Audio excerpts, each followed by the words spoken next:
ത്രിയേക ദൈവത്തിൻ്റെ വലിയ തിരുനാമത്തിന് മഹത്വമുണ്ടായിരിക്കട്ടെ. വന്ദനായ റമ്പാച്ചൻ, ബഹുമാനപ്പെട്ട അച്ഛൻ, കർത്താവിനാൽ അനുഗ്രഹിക്കപ്പെട്ട വിശ്വാസികളുടെ സമൂഹമേ, വലിയ നോയമ്പിൻ്റെ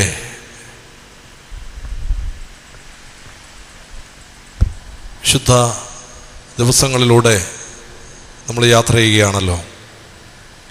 ആത്മശരീര മനസ്സുകളെ ദൈവസന്നിധിയിൽ സമർപ്പിച്ച് ശുദ്ധീകരണത്തിനായി നമ്മെ തന്നെ സമർപ്പിക്കുന്നതായ ഒരു കാലഘട്ടം. നോയമ്പ് അതിൻ്റെ വിധിപ്രകാരം എടുക്കണമെന്ന പിതാക്കന്മാർ പഠിപ്പിക്കുന്നത് നമ്മുടെ ഇഷ്ടമനുസരിച്ചല്ല. പരിശുദ്ധ സഭ നിർദ്ദേശിച്ചിരിക്കുന്നതായ നോയമ്പിൻ്റെ ക്രമീകരണങ്ങൾ മുഴുവനായിട്ടും നമ്മൾ ഒരു നിഷ്ഠയോടുകൂടി, ഒരു നിശ്ചയത്തോടുകൂടി നമ്മൾ എടുക്കുമ്പോഴാണ് അത് വിധിപ്രകാരമുള്ള നോയമ്പായിട്ട് മാറുന്നത്. ഏതൊരു കർമ്മവും വിധിപ്രകാരം ചെയ്യുമ്പോഴാണ് അതിന് ഫലമുണ്ടാകുന്നത്. എൻ്റെ ഇഷ്ടമനുസരിച്ച് ചില വസ്തുക്കൾ മാത്രം മാറ്റിവെക്കുക, ചില ഭക്ഷണ മാത്രം മാറ്റിവെക്കുക, ബാക്കി എനിക്കിഷ്ടമുള്ളതൊക്കെ കഴിക്കുക, അത് നോയമ്പാവുകയില്ല. നമുക്കിഷ്ടമുള്ള, ഏറ്റവും ഇഷ്ടമുള്ളത് നമ്മുടെ ജീവിതത്തിൽ നിന്ന് നമ്മൾ മാറ്റിവെക്കുവാനായിട്ട് നമ്മൾ തയ്യാറാവുമ്പോൾ അത് നമ്മുടെ നിഷ്ഠയുള്ള ആ നിശ്ചയത്തിൻ്റെ വലിയ ഭാഗമാണ്. അങ്ങനെ 40 ദിവസം ദൈവസന്നദ്ധിയിൽ ഉപവസിച്ച് പ്രാർത്ഥിച്ച് നോയമ്പെടുക്കുന്നതാണ് വിധിപ്രകാരമുള്ളതായ നോയമ്പ്. നോയമ്പിൻ്റെ കാലഘട്ടം പരീക്ഷണത്തിൻ്റെ കാലഘട്ടം കൂടിയാണ്. മർക്കോസിൻ്റെ സുവിശേഷത്തിൽ യേശു തമ്പുരാൻ പിശാചിനാൽ പരീക്ഷിച്ചുകൊണ്ടിരുന്നു എന്നാണ് എഴുതിയിരിക്കുന്നത്. 40-ാം ദിവസം നോയമ്പിൻ്റെ ആ വലിയ പൂർത്തീകരണത്തിന് സമയത്ത് പ്രത്യക്ഷമായി യേശുവിൻ്റെ സന്നിധിയിലേക്ക് കടന്നു വരികയാണ്. പ്രിയമുള്ളവരെ, വിശുദ്ധിയിലേക്ക് വരുംതോറും പരീക്ഷണങ്ങൾ കൂടിക്കൊണ്ടിരിക്കും, പ്രയാസങ്ങൾ കൂടിക്കൊണ്ടിരിക്കും. ഇതിനെയെല്ലാം അതിജീവിക്കുന്നത് ദൈവത്തിൻ്റെ കൃപയും ദൈവവചനം നമ്മൾ എത്രമാത്രം ഉണ്ട് എന്നുള്ളതിൻ്റെ ഉറപ്പിലുമാണ്. യേശു തമ്പുരാൻ സാത്താനെ നേരിട്ടത് ദൈവവചനം കൊണ്ട് തന്നെയാണ്. എത്രമാത്രം ദൈവവചനങ്ങൾ നമ്മുടെ ഉള്ളിലുണ്ടോ അതനുസരിച്ച് സാത്താനോട് സംസാരിച്ച് അവനെ തോൽപ്പിക്കുവാനായിട്ട് നമുക്ക് സാധിക്കും. അവനെ തോൽപ്പിക്കുന്നത് അങ്ങനെയാണ്. വചനം കൊണ്ടാണ് അവനെ തോൽപ്പിച്ചത് യേശു തമ്പുരാൻ. പഴയ നിയമത്തിലെ വേദവാക്യങ്ങൾ എടുത്താണ് യേശു തമ്പുരാൻ സാത്താനെ നേരിട്ടത്, അവൻ തോറ്റതും. പ്രിയമുള്ളവരെ, ഈ നോയമ്പിൻ്റെ നാളുകൾ നമുക്ക് ദൈവകൃപയിൽ ആശ്രയിക്കാം. വിവിധങ്ങളായ പരീക്ഷണങ്ങളോട് നമ്മൾ കടന്നു പോകുമ്പോൾ അതിനെ അതിജീവിക്കുവാനുള്ള കൃപയ്ക്കായിട്ട് നമ്മെ ദൈവസന്നിധിയിൽ സമർപ്പിക്കാം. ഇന്ന് ദൈവവചനം ധ്യാനം നയിക്കുവാനായിട്ട് കടന്നു വന്നിരിക്കുന്നത് തടാക ആശ്രമത്തിലെ സുപ്പീരിയറായിരിക്കുന്നതായ ബഹുമാനപ്പെട്ട NM ജോർജ് അച്ഛനാണ്. തടാക ആശ്രമം മലങ്കര ഓർത്തഡോക്സ് സഭയുടെ ആദ്യത്തെ ബാഹ്യ കേരള മിഷൻ സെൻ്ററാണ്. അച്ഛനാണ് ഇപ്പോഴ് ആശ്രമത്തിൻ്റെ സുപ്പീരിയറായിട്ട് ചുമതല വഹിക്കുന്നത്. അച്ഛൻ്റെ സ്വദേശം ഇടവക കടപ്പുറ സെൻറ് തോമസ് കാതോലിക്കേറ്റ് സെൻ്ററാണ്. മലബാർ ഭദ്രാസനത്തിൽ വൈദികനായിട്ട് ശുശ്രൂഷ അനുഷ്ഠിച്ചുകൊണ്ടിരുന്നപ്പോഴാണ് തടാകാശ്രമത്തിലെ സുപ്പീരിയറായിട്ട് നിയമനം ലഭിച്ചത്. ധ്യാനഗുരു, കൺവെൻഷൻ പ്രസംഗകൻ തുടങ്ങിയ നിലകളിലെല്ലാം ഇന്ന് അറിയപ്പെടുന്നതായ ബഹുമാനപ്പെട്ട ജോർജ് അച്ഛനെ എല്ലാവരുടെയും പേരിൽ ഇന്ന് ധ്യാനം നയിക്കുവാനായിട്ട് ക്ഷണിക്കുന്നു. തിരുക്കരത്താൽ വഹിച്ചു എന്നെ തിരുവിധം പോൽ നടത്തണമേ,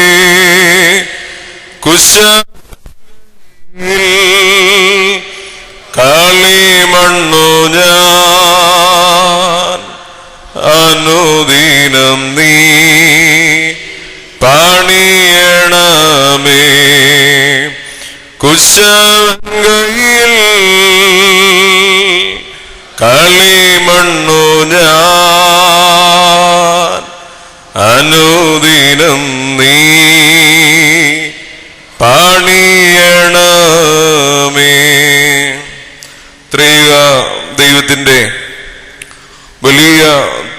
നാമത്തിന് മഹത്വം ഉണ്ടായിരിക്കട്ടെ.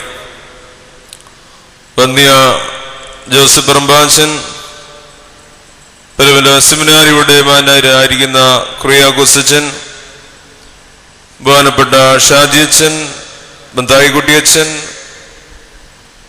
സ്നേഹം നിറഞ്ഞ മാതാപിതാക്കളെ, സഹോദരി സഹോദരങ്ങളെ,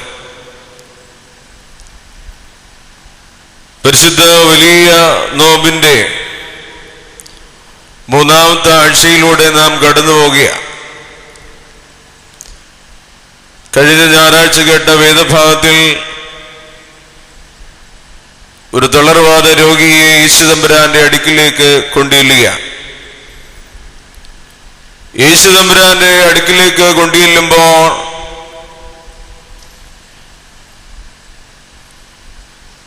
ആ ഭവനത്തിലുണ്ടായിരുന്ന ജനങ്ങൾ ഈ തളർവാദ രോഗിയെ യേശുതമ്പുരാന്റെ അടുക്കിലേക്ക് കൊണ്ടുചെല്ലുവാൻ തക്കവണ്ണം ബന്ധനങ്ങളായി മാറി നമുക്ക് കാണുന്നുണ്ട്. അതുകൊണ്ടാണ് അവര് മേൽക്കൂര പൊളിച്ച് ആ മനുഷ്യനെ തമ്പുരാന്റെ അടുക്കിലേക്ക് എത്തിച്ചത്. ജനങ്ങൾ ആ തളർവാദ രോഗിക്ക് യേശു തമ്പുരാന്റെ അടുക്കിലേക്ക് സുഗമമായി കടന്നു ചെല്ലുവാൻ തക്കവണ്ണം ഒരു വലിയ ബന്ധനങ്ങളായി തീർന്നപ്പോ ഈ ലോകമാകുന്ന ജീവിതത്തിൽ നമ്മൾ യേശു തമ്പുരാന്റെ അടുക്കിലേക്ക് മറ്റുള്ളവരെ കൊണ്ടുവരുന്ന നല്ല വ്യക്തികളായി, കുടുംബങ്ങളായി തീരുന്നുണ്ടോ എന്ന് നാം ഒന്ന് ചിന്തിക്കണം. എന്താ ഈ നോമ്പെന്ന് പറയുന്നേ? എന്താ നോമ്പെന്ന് പറയുന്നേ? നമ്മൾ എല്ലാ ദിവസവും വീട്ടിലെ സാധാരണ നമസ്കാരത്തിൽ പ്രാർത്ഥിക്കാറുണ്ട്. എന്താ? ശുദ്ധമുള്ള നോമ്പ് ജയത്തിന്റെ അടയാളവും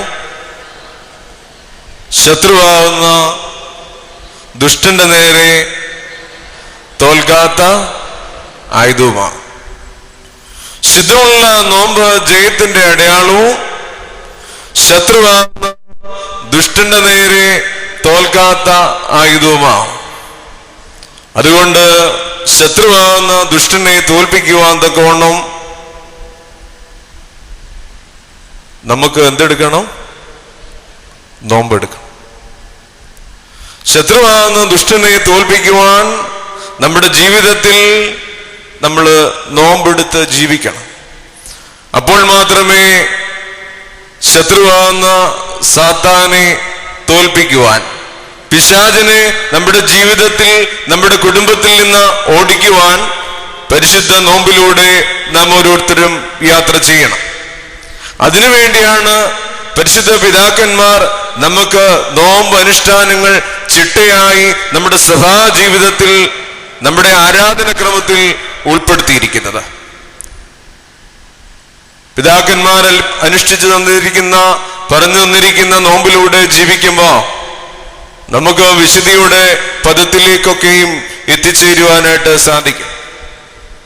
പുൽക്കോട്ട് നമുക്കറിയാം, സൈഡിലിരിക്കുന്ന പുൽക്കോട്ട് തിരുമേനിയുടെ ഫോട്ടോ നമുക്ക് കാണും. ആ പിതാവിന്റെ 2 ശിഷ്യന്മാരാണ് പരുമല തിരുമേനിയും വട്ടശ്ശേരി തിരുമേനി. ഒരു പിതാവിന്റെ 2 ശിഷ്യന്മാര് പരിശുദ്ധന്മാരായി തീർന്നു സഭയിൽ. പിതാക്കന്മാർ അനുഷ്ഠിച്ചു തന്നിരിക്കുന്ന, കാണിച്ചു തന്ന മാർഗത്തിലൂടെ ജീവിച്ചപ്പോ വിശുദ്ധിയുടെ പദത്തിൽ, പരിശുദ്ധിയുടെ പദത്തിൽ എത്തിച്ചേർന്നു. മാറപ്രയും പറയുന്നത് ഒരു പ്രാവിന്റെ, ഒരു പക്ഷിയുടെ 2 ചിറകുകൾ പോലെയാണ് നോമ്പും ഉപവാസം. സ്വർഗത്തിലേക്ക് നമുക്ക് പറന്നു കയറണമെങ്കിൽ, ദൈവസന്നിധിയിലേക്ക് നമുക്ക് പറന്നു കയറണമെങ്കിൽ നമ്മുടെ ജീവിതത്തിൽ എന്തുണ്ടായിരിക്കണം? നോമ്പും ഉപവാസവും ഉണ്ടായിരിക്കണം. അല്ലെങ്കിൽ നമുക്ക് സുഗമമായി പറന്ന് ദൈവസന്നിധിയിലേക്ക് പോകുവാനായിട്ട് സാധിക്കത്തില്ല. ഒരു പക്ഷിയുടെ 2 ചിറകുകൾ പോലെ നമ്മുടെ ജീവിതത്തിൽ, ആരാധന ജീവിതത്തിൽ നോമ്പ് ഉപവാസം ഉണ്ടെങ്കിൽ മാത്രമേ സ്വർഗ സന്നിധിയിലേക്ക് നമുക്ക് ചിറകുകൾ അടിച്ച് പറന്ന് കയറുവാനായിട്ട് നമുക്ക് സാധിക്കത്തു.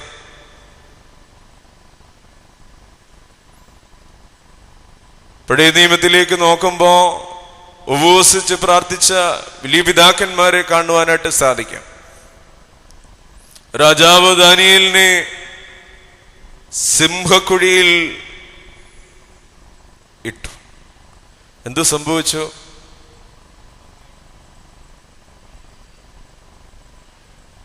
സിംഹം കടിച്ചു കീറിയോ ദാനിയേലിനെ? ഉപവസിക്കുന്ന വലിയ പ്രവാചകനെ കണ്ടപ്പോൾ എന്ത് ചെയ്തു? സിംഹം അവിടെ ഉപവാസം പ്രഖ്യാപിച്ചു. ഉപവസിക്കുന്ന വലിയ പ്രവാചകനെ കണ്ടപ്പോൾ സിംഹം അവിടെ ഉപവാസം പ്രഖ്യാപിച്ചു. ദാനിയേലിനെ സിംഹക്കുഴിയിൽ നിന്ന്, കടിച്ചു കീറാൻ നിൽക്കുന്ന സിംഹത്തിന്റെ കുഴിയിൽ നിന്ന് രക്ഷപ്പെടുത്തുവാൻ സാധിച്ചത് എന്തിലൂടെയാണ്? അവന്റെ ജീവിതത്തിലെ നോമ്പിലും ഉപവാസത്തിലും പ്രാർത്ഥനയിലും കൂടെയാണ്. ദാനിയേലിനെ പോലെ സിംഹക്കുഴിയിൽ നിന്ന് നമുക്ക് കരയറണമെങ്കിൽ പരിശുദ്ധ നോമ്പിലൂടെ നമുക്ക് ജീവിക്കുവാനായിട്ട് സാധിക്കണം. 3 ബാലന്മാരെ അല്ലേ? ഹനനിയ, മീശായേൽ, അസറിയ അല്ലേ? ആരൊക്കെയാ ഹനനിയ, മീശായേൽ, അസറിയ എന്ന് പറയുന്നേ?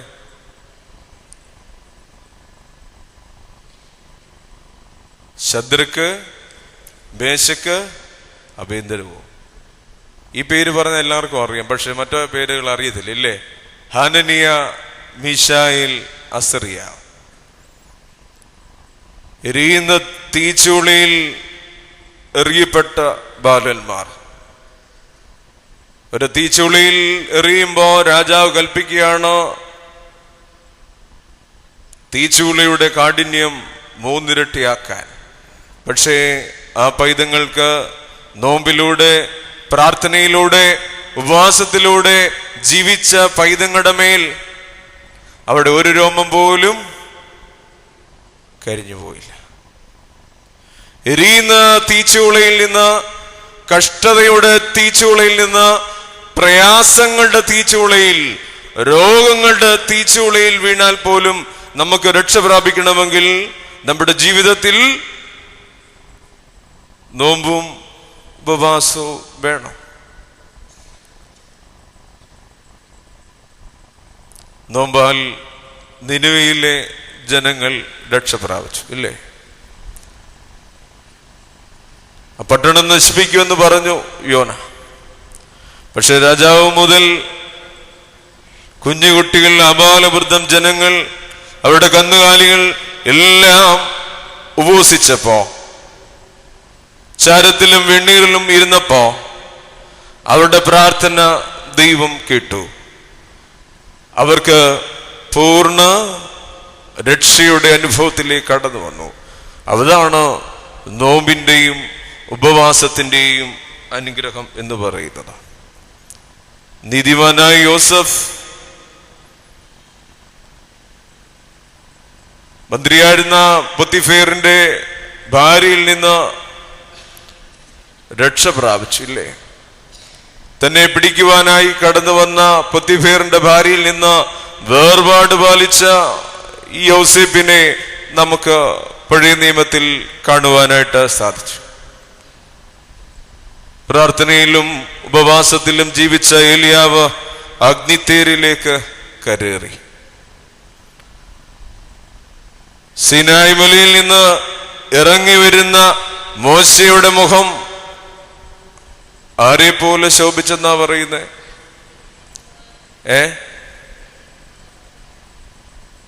മോഹൻലാലിനെ പോലോ? ആരെ പോലെ? സൂര്യനെ പോലെ അല്ലേ? ഉപവസിച്ച് പ്രാർത്ഥിച്ച് സീനായി മലയിൽ നിന്ന് കൽപ്പനകൾ മേടിച്ച് താഴോട്ടിറങ്ങി വരുന്ന മോശയുടെ മുഖത്തേക്ക് നോക്കുവാൻ ജനങ്ങൾക്ക് സാധിക്കുന്നില്ല. മോശ മുഖമെടുത്ത് മൂടി. എന്തുകൊണ്ടാ? ഉപവാസത്തിന്റെ നോമ്പിന്റെ പ്രാർത്ഥനയുടെ ഈ പരിശുദ്ധ നോമ്പിൽ നാം ഓരോരുത്തരും യാത്ര ചെയ്യുക. നമ്മുടെ മുഖം ആരെ പോലെ ശോഭിക്കണം? സൂര്യനെ പോലെ ശോഭിക്കണം. അതിനെന്ത് ചെയ്യണം? നോമ്പ് ഉപവാസം എടുക്കണം. അല്ലാതെ ബ്യൂട്ടി പാർലറിൽ പോവുകയും അല്ലേ കാവേരി ഫേസ് ക്രീമും ഫെയർ ആൻഡ് ലവ്ലിന്നും പുരട്ടിയാൽ എന്നെ കിട്ടത്തില്ല. എന്ത് കിട്ടത്തില്ല? മുഖം ശോഭിക്കത്തില്ല. വെറുതെ പൈസ വേസ്റ്റ്. അതിനെന്ത് ചെയ്യണം? അമ്മച്ചിമാരും മക്കളെയൊക്കെ പഠിപ്പിക്കണം. ഈ നോമ്പ് എടുക്കണം. ഒരു മാസത്തെ കാശ് മിച്ചം വെച്ച് പാവപ്പെട്ടവർക്ക് സാധുക്കൾക്ക് കൊടുക്കണം. വെറുതെ ബ്യൂട്ടി പാർലറിൽ പോയി കാശ് കൊടുക്കണ്ട. അച്ചായന്മാര് പ്രത്യേകം ശ്രദ്ധിച്ചോണം.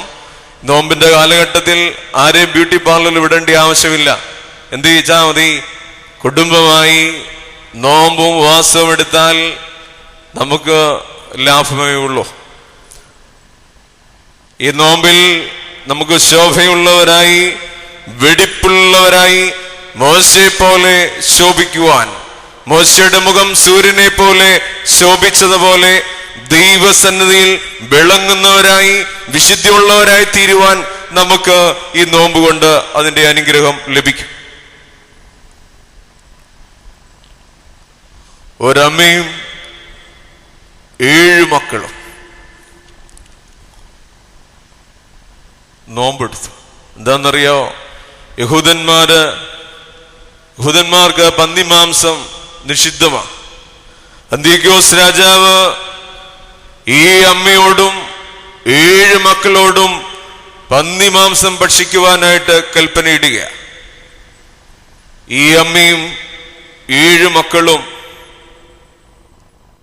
പന്നിമാംസം ഭക്ഷിച്ചില്ല. ഈ അമ്മയും 7 മക്കളെയും രാജസന്നദ്ധിയിൽ നിർത്തിയിരിക്കുക. രാജാവ് കൽപ്പനയിട്ടോ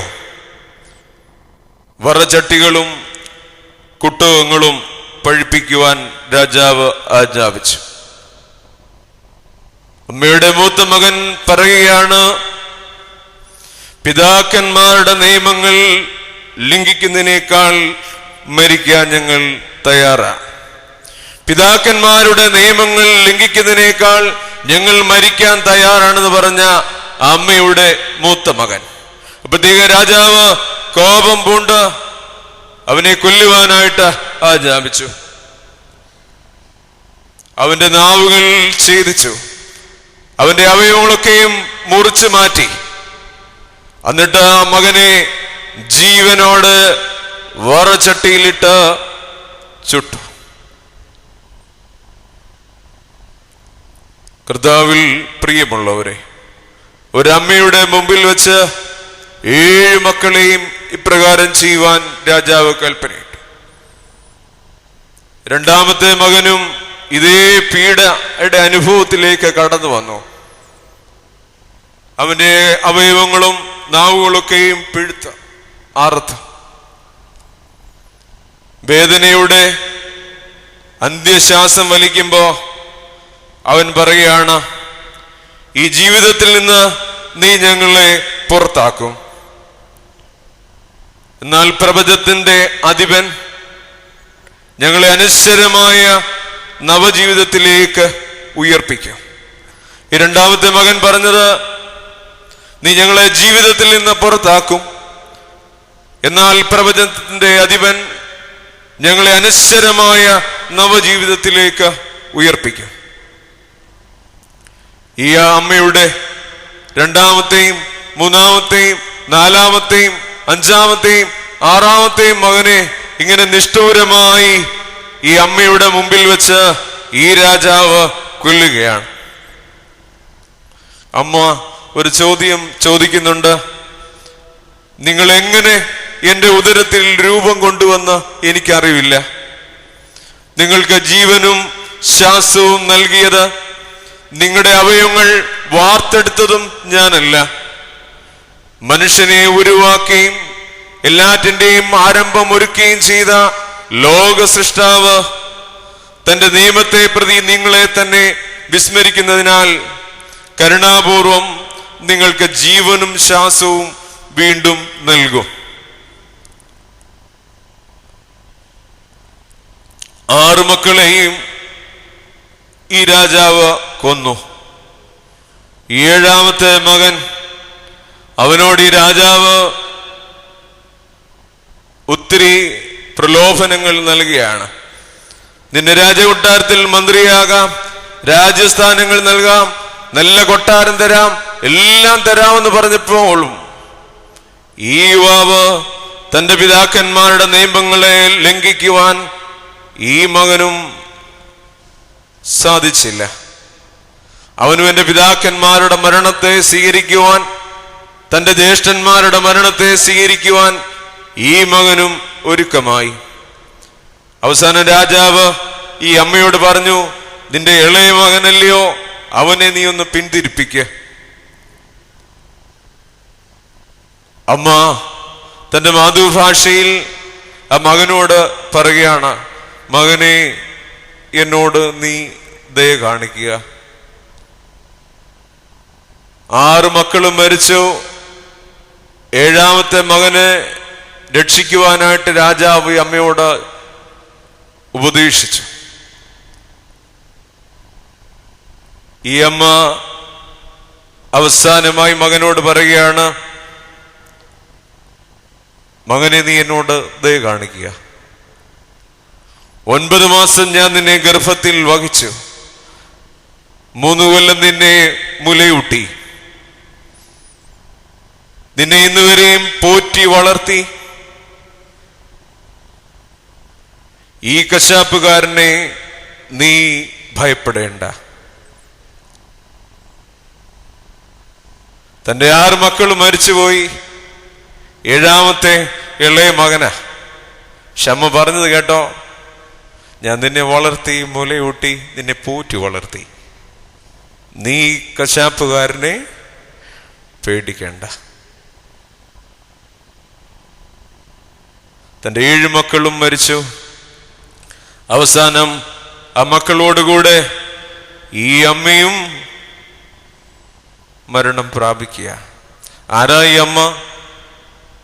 ആരായി അമ്മ? ആരായി അമ്മ? വിശുദ്ധ മർത്തസ്മൂനി അമ്മ. വിശുദ്ധ മർത്തസ്മൂനി അമ്മയും 7 മക്കളും നോമ്പിനെ സ്വീകരിച്ചു. അവരുടെ പിതാക്കന്മാരുടെ നിയമങ്ങളെ സംരക്ഷിച്ച ഈ അമ്മയും 7 മക്കളും. ഈ അമ്മയുടെ മധ്യസ്ഥത വലിയ അനുഗ്രഹമാണ് കുടുംബങ്ങൾക്ക്. മർത്തസ്മൂനി അമ്മയുടെ പ്രാർത്ഥന, ആ പരിശുദ്ധ അമ്മയോടുള്ള മധ്യസ്ഥത നമ്മുടെയൊക്കെയും കുടുംബത്തിന് അനുഗ്രഹമാണ്. പലർക്കും വിശുദ്ധ മർത്തസ്മൂനി അമ്മയെക്കുറിച്ച് അറിയത്തില്ല. തൻ്റെ 7 മക്കളെയും ദൈവസന്നദ്ധിയിൽ സമർപ്പിച്ച ഒരമ്മയാണ്. ആ അമ്മയുടെ മധ്യസ്ഥത എപ്പോഴും നമുക്കൊരു അനുഗ്രഹമാണ്. കർത്താവിൽ പ്രിയമുള്ളവരെ, യോസഫിനെ പോലെ, മോശയെ പോലെ, ഏലിയാവിനെ പോലെ, തീച്ചുളിയിൽ വീണ 3 ബാലന്മാരെ പോലെ നമ്മുടെ കർത്താവ് 40 ദിവസം നോമ്പെടുത്തു. പരീക്ഷിക്കുവാനായി സാത്താൻ കടന്നു വന്നു. ആദ്യം എന്താ ചോദിച്ചേ? ഈ കല്ലിനെ അപ്പമാക്കുക. ഈ ലോകത്തിന്റെ കല്ലുകൾ കൊണ്ടല്ല നാം ജീവിക്കേണ്ടത്, ദൈവത്തിന്റെ വചനങ്ങൾ കൊണ്ടാണ് നാം ഓരോരുത്തരും ജീവിക്കേണ്ടത്. രണ്ടാമത് പറയാണ്, നീ ഗോപുരത്തിന്റെ മുകളിൽ നിന്ന് താഴോട്ട് ചാടുക. മശിയ ഗോപുരത്തിന്റെ മുകളിൽ നിന്ന് കടന്നു വരുമെന്നൊക്കെയുള്ള ഒരു യഹൂദന്മാരുടെ ഒരു പാരമ്പര്യ ചിന്തകളുണ്ടായിരുന്നു. അതുകൊണ്ട് യേശുതമ്പുരാനോട് പറയാ, നീ ഗോപുരത്തിന്റെ മുകളിൽ നിന്ന് ചാടുക. മൂന്നാമതെന്താ പറഞ്ഞേ? നീ എന്നെ നമസ്കരിക്കുക, കുമ്പിടുക. നിന്റെ ദൈവമായ കർത്താവിനെ മാത്രമേ നീ ആരാധിക്കാവൂ. പിശാചിനെ തോൽപ്പിച്ചോടിക്കുന്ന നമ്മുടെ യേശു തമ്പുരാൻ. കർത്താവിൽ പ്രിയമുള്ളവരെ, ഈ പരിശുദ്ധ നോമ്പിലൂടെ, ഈ നോമ്പ് വെടിപ്പോടും ജാഗരണത്തോടും പ്രാർത്ഥനയോടും കണ്ണുനീരുകളാലും നെടുവീർപ്പുകളാലും നമുക്ക് മശിഹായോട് അപേക്ഷിക്കാം. അവൻ നമ്മുടെ കടങ്ങളും പാപവും മോചിക്കും. കാലം ചുരുക്കമാവുന്നു, ലോകാവസാനവും വാതിൽക്കൽ നിൽക്കുന്നു. കർത്താവിൽ പ്രിയമുള്ളവരെ, പരിശുദ്ധനായ പൗലോസ് ശ്ലീഹ പറയുന്ന ഒരു വലിയ വേദവാക്യമാണ്. 1 കൊരിന്ത്യർ 3-ാം അധ്യായം 16-17 വാക്യങ്ങൾ. എല്ലാവർക്കും സുപരിചിതമായ ഒരു വേദഭാഗമാണ്. എല്ലാവരും ഒന്ന് പറഞ്ഞേ, ഏതാ വാക്യം? നിങ്ങൾ ദൈവത്തിന്റെ മന്ദിരമെന്നും ദൈവത്തിന്റെ ആത്മാവ് നിങ്ങളിൽ വസിക്കുന്നുവെന്നും നിങ്ങൾ അറിയുന്നില്ലയോ? ദൈവത്തിന്റെ മന്ദിരം നശിപ്പിക്കുന്നവനെ ദൈവം നശിപ്പിക്കും. ദൈവത്തിന്റെ മന്ദിരം വിശുദ്ധമല്ലോ, നിങ്ങളും അങ്ങനെ തന്നെ. പരിശുദ്ധനായ പൗലോസ് ശ്ലീഹ പറയുന്നു, നിങ്ങൾ ദൈവത്തിന്റെ മന്ദിരമെന്നും ദൈവത്തിന്റെ ആത്മാവ് നിങ്ങളിൽ വസിക്കുന്നുവെന്നും നിങ്ങൾ അറിയുന്നില്ലയോ? എങ്ങനെയാ നാം ദൈവത്തിന്റെ മന്ദിരങ്ങളായി തീർന്നേ? എങ്ങനെയാ? ഞാൻ കുറച്ചു നേരം നിങ്ങളോട് ഇങ്ങനെ ചോദ്യം ചോദിച്ചുകൊണ്ടിരിക്കും. നിങ്ങൾ അതിനെല്ലാം മറുപടി പറയണം. എങ്ങനെയാ നാം ദൈവത്തിന്റെ മന്ദിരങ്ങളായി തീർന്നേ?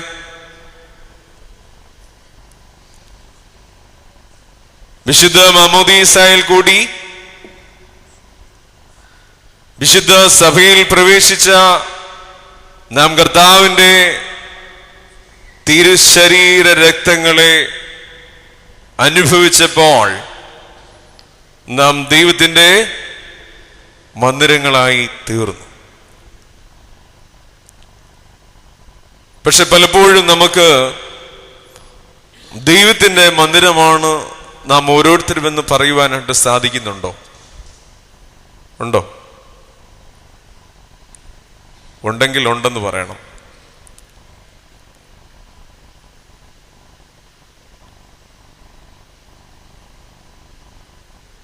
ഇത് മന്ദിരമല്ല, ഇല്ലയോ? പലപ്പോഴും നമുക്ക് സാധിക്കത്തില്ല. നാം ദൈവത്തിന്റെ മന്ദിരങ്ങളാണ് എന്ന് പറയുവാനായിട്ട് നമുക്ക് പലപ്പോഴും സാധിക്കത്തില്ല. എന്താ കാരണം?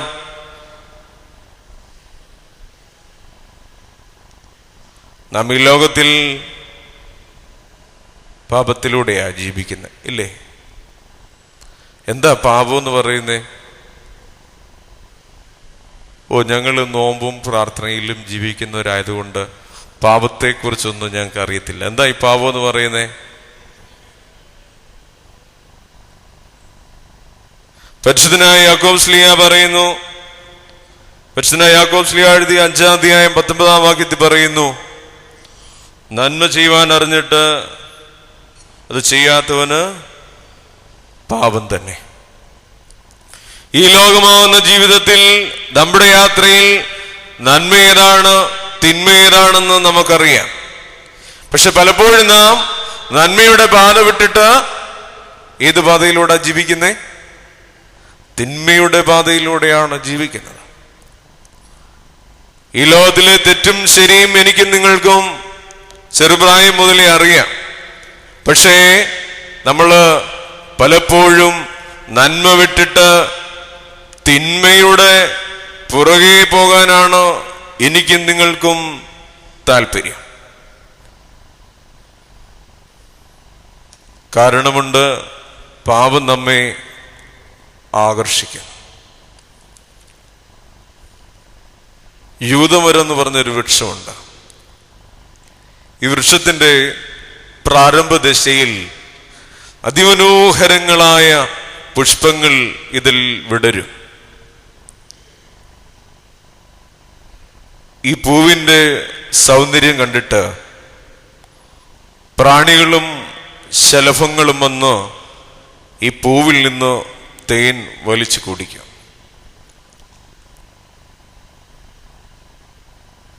ഈ തേൻ കുടിക്കുന്ന മാത്രയിൽ തന്നെ ഈ പ്രാണികളിലും ശലഭങ്ങളും അവിടെ ചത്തു വീഴുന്നതായിട്ട് നമുക്ക് കാണുവാൻ സാധിക്കും. എന്താണെന്നറിയാ കാരണം?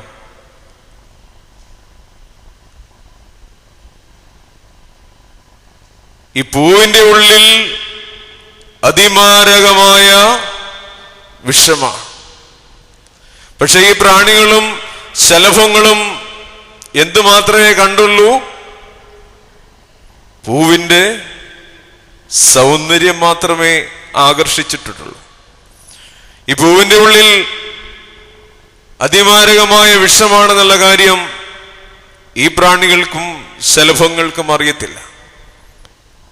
നമ്മുടെ ആദ്യ മാതാപിതാക്കൾക്ക് സംഭവിച്ചതും ഇത് തന്നെയാണ്. പാമ്പിനാൽ സാത്താനിലും ആകർഷിച്ചിട്ട്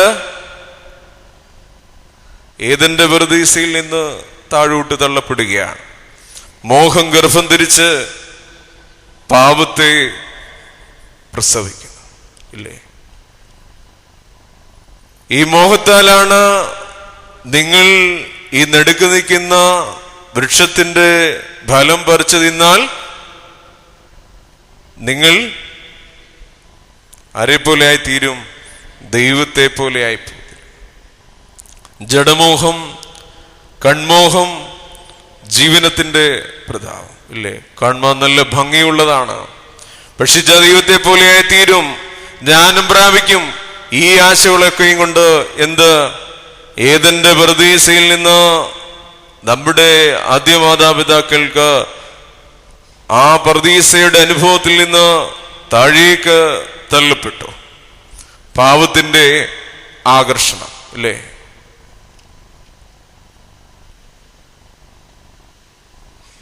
എലീശയുടെ ശിഷ്യനായിരുന്നു ആരാ?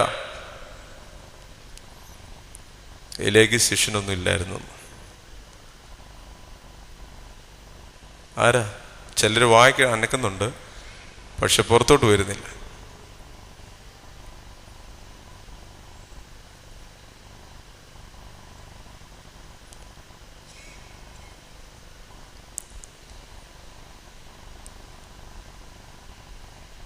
അരാം രാജാവിന്റെ സൈന്യാധിപനായിരുന്നു അതും അറിയത്തില്ല.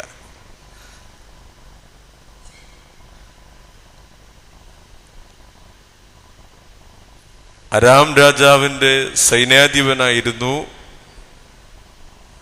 നയൻതാര. ആണോ? നയമാൻ. ആരാ? നയമാൻ. അരാം രാജാവിന്റെ നയൻതാര ആരാന്ന് ചോദിച്ചാൽ ചാടി വീണേനെ, ഇല്ലേ? അരാം രാജാവിന്റെ സൈന്യാധിപനായിരുന്നു നയമാൻ. അദ്ദേഹത്തിന് എന്ത് അസുഖം ഉണ്ടായിരുന്നു? കുഷ്ഠരോഗിയായിരുന്നു. അവനെങ്ങനെ സൗഖ്യം പ്രാപിച്ചേ? എങ്ങനെ അവൻ സൗഖ്യം പ്രാപിച്ചേ? നമുക്കൊക്കെ ഇല്ലാത്ത ഒരു ഗുണം ഒരാൾക്കുണ്ടായിരുന്നു, അതുകൊണ്ട് അവന് സൗഖ്യം പ്രാപിച്ചേ. എന്താ? എങ്ങനെ സൗഖ്യം പ്രാപിച്ചേ? അമ്മച്ചി പറഞ്ഞു ശരി. അവന്റെ വീട്ടിൽ ഇസ്രായേലിൽ നിന്ന് അടിമയായി പിടിച്ചുകൊണ്ടുവന്നിരുന്ന ഒരു പെൺകുട്ടി ഉണ്ടായിരുന്നു ഈ നയമാന്റെ വീട്ടിൽ. അവള് ഒരു ദിവസം നയമാന്റെ ഭാര്യയോട്, യജമാനത്തി, ഞങ്ങളുടെ നാട്ടിൽ വലിയൊരു പ്രവാചകനുണ്ട്. ഞങ്ങളുടെ നാട്ടിൽ ഒരു വലിയ പ്രവാചകനുണ്ട്. പക്ഷെ അവള് അടിമയായിട്ട് ഈ നയമാന്റെ വീട്ടിൽ താമസിക്കുക. പക്ഷെ എപ്പോഴും അവിടെ സ്തുതി, അവിടെ നന്ദി, അവിടെ പ്രവാചകന്മാരെ, അവന്റെ ദൈവത്തെ കാണിച്ചു കൊടുക്കാനുള്ള അവിടെ വ്യഗ്രത. അവള് പറയാണ്, ഞങ്ങളുടെ നാട്ടിൽ വലിയൊരു പ്രവാചകനുണ്ട്.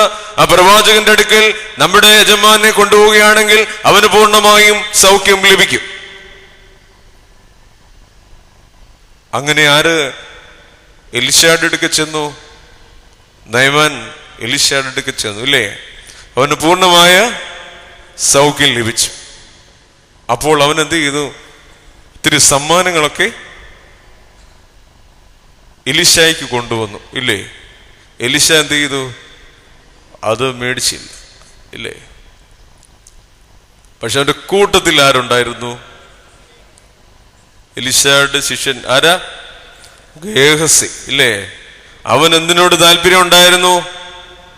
ഈ സമ്പാദ്യത്തിനോട് താല്പര്യം ഉണ്ടായിരുന്നു. നയമാൻ കൊണ്ടുവന്ന ദ്രവ്യത്തോട് ആരാകർഷിച്ചു? നയമാന്റെ ദ്രവ്യത്തിൽ ആരാകർഷിച്ചു? ഗേഹസി ആകർഷിച്ചു.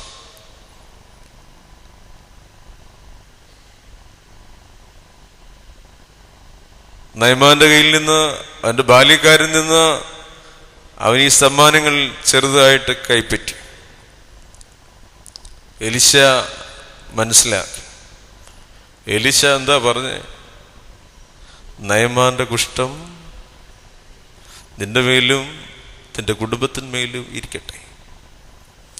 ദിവ്യാഗ്രഹത്തിൽ ആകർഷിച്ചു, പാപത്തിൽ ആകർഷിച്ചു. എലീശായ പ്രവാചകനെ പോലുള്ള ഒരു വലിയ പ്രവാചകന്റെ കൂടെ ജീവിച്ചിട്ട് പാപത്തിൽ ആകർഷിച്ച് നഷ്ടപ്പെട്ടു പോയ ഗേഹസിയും കുടുംബം, ഇല്ലേ? പാപം നമ്മെ ആകർഷിക്കുന്നു. ഈ ദൈവത്തിന്റെ മന്ദിരങ്ങളല്ലാതായി തീരുവാൻ ഒന്നാമതായിട്ട് പാപം നമ്മെ ആകർഷിക്കുന്നു. രണ്ടാമതായിട്ട് പാപത്തിന്റെ ബന്ധനം. രണ്ട് മദ്യപാനികൾ സന്ധിയായപ്പോൾ ഷാപ്പിൽ കടന്നു വേണം, വള്ളത്തിൽ കയറി വേണം ഷാപ്പിലോട്ട് പോകാൻ. നമ്മുടെ ഈ പമ്പയാറ്റൊക്കെ കടന്ന് അക്കരെ പോകേണ്ടി പോലെ അവര് രണ്ടുപേര് അക്കരെ പോയി. സന്ധ്യയായപ്പോൾ ആവോളം കുടിച്ചു. ഒരു കുടം, രണ്ട് കുടമൊക്കെ, രണ്ടും മൂന്നും കുടമൊക്കെ കുടിച്ചു. ഒരു പരുവത്തിലായി, പാമ്പ് പോലെയായി. തിരികെ കടവിൽ വന്നപ്പോഴത്തേക്ക് സമയം അതിക്രമിച്ചു. കടത്തുകാരൻ വീട്ടിൽ പോയി. ഈ രണ്ടുപേരും ഈ വള്ളത്തിൽ കയറി നിന്നിങ്ങനെ തുഴയാൻ തുടങ്ങി. മണിക്കൂറോളം തുഴഞ്ഞിട്ടും വള്ളം മുന്നോട്ട് പോകുന്നില്ല. എന്താ കാര്യം? വള്ളം കെട്ടിയിട്ടിരിക്കുക. കർത്താവിൽ പ്രിയമുള്ളവരെ, സാത്താൻ നമ്മെ ഇങ്ങനെ കെട്ടിയിടും. നാം അറിയത്തില്ല. നമ്മുടെ യാത്രയിൽ, നമ്മുടെ നോട്ടങ്ങളിൽ, നമ്മുടെ വാക്കുകളിൽ, നമ്മുടെ പ്രവർത്തനങ്ങളിൽ സാത്താൻ നമ്മെ ഇങ്ങനെ ബന്ധിക്കും. എങ്ങനെയാണ് സാത്താൻ നമ്മെ ബന്ധിക്കുന്നത്?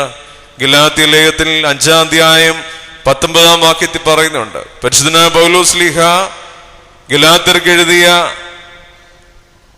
5-ാം അധ്യായം 19-ാം വാക്യത്തിൽ പറയുന്നു, അവന്റെ കെട്ടുകൾ എന്തൊക്കെയാ?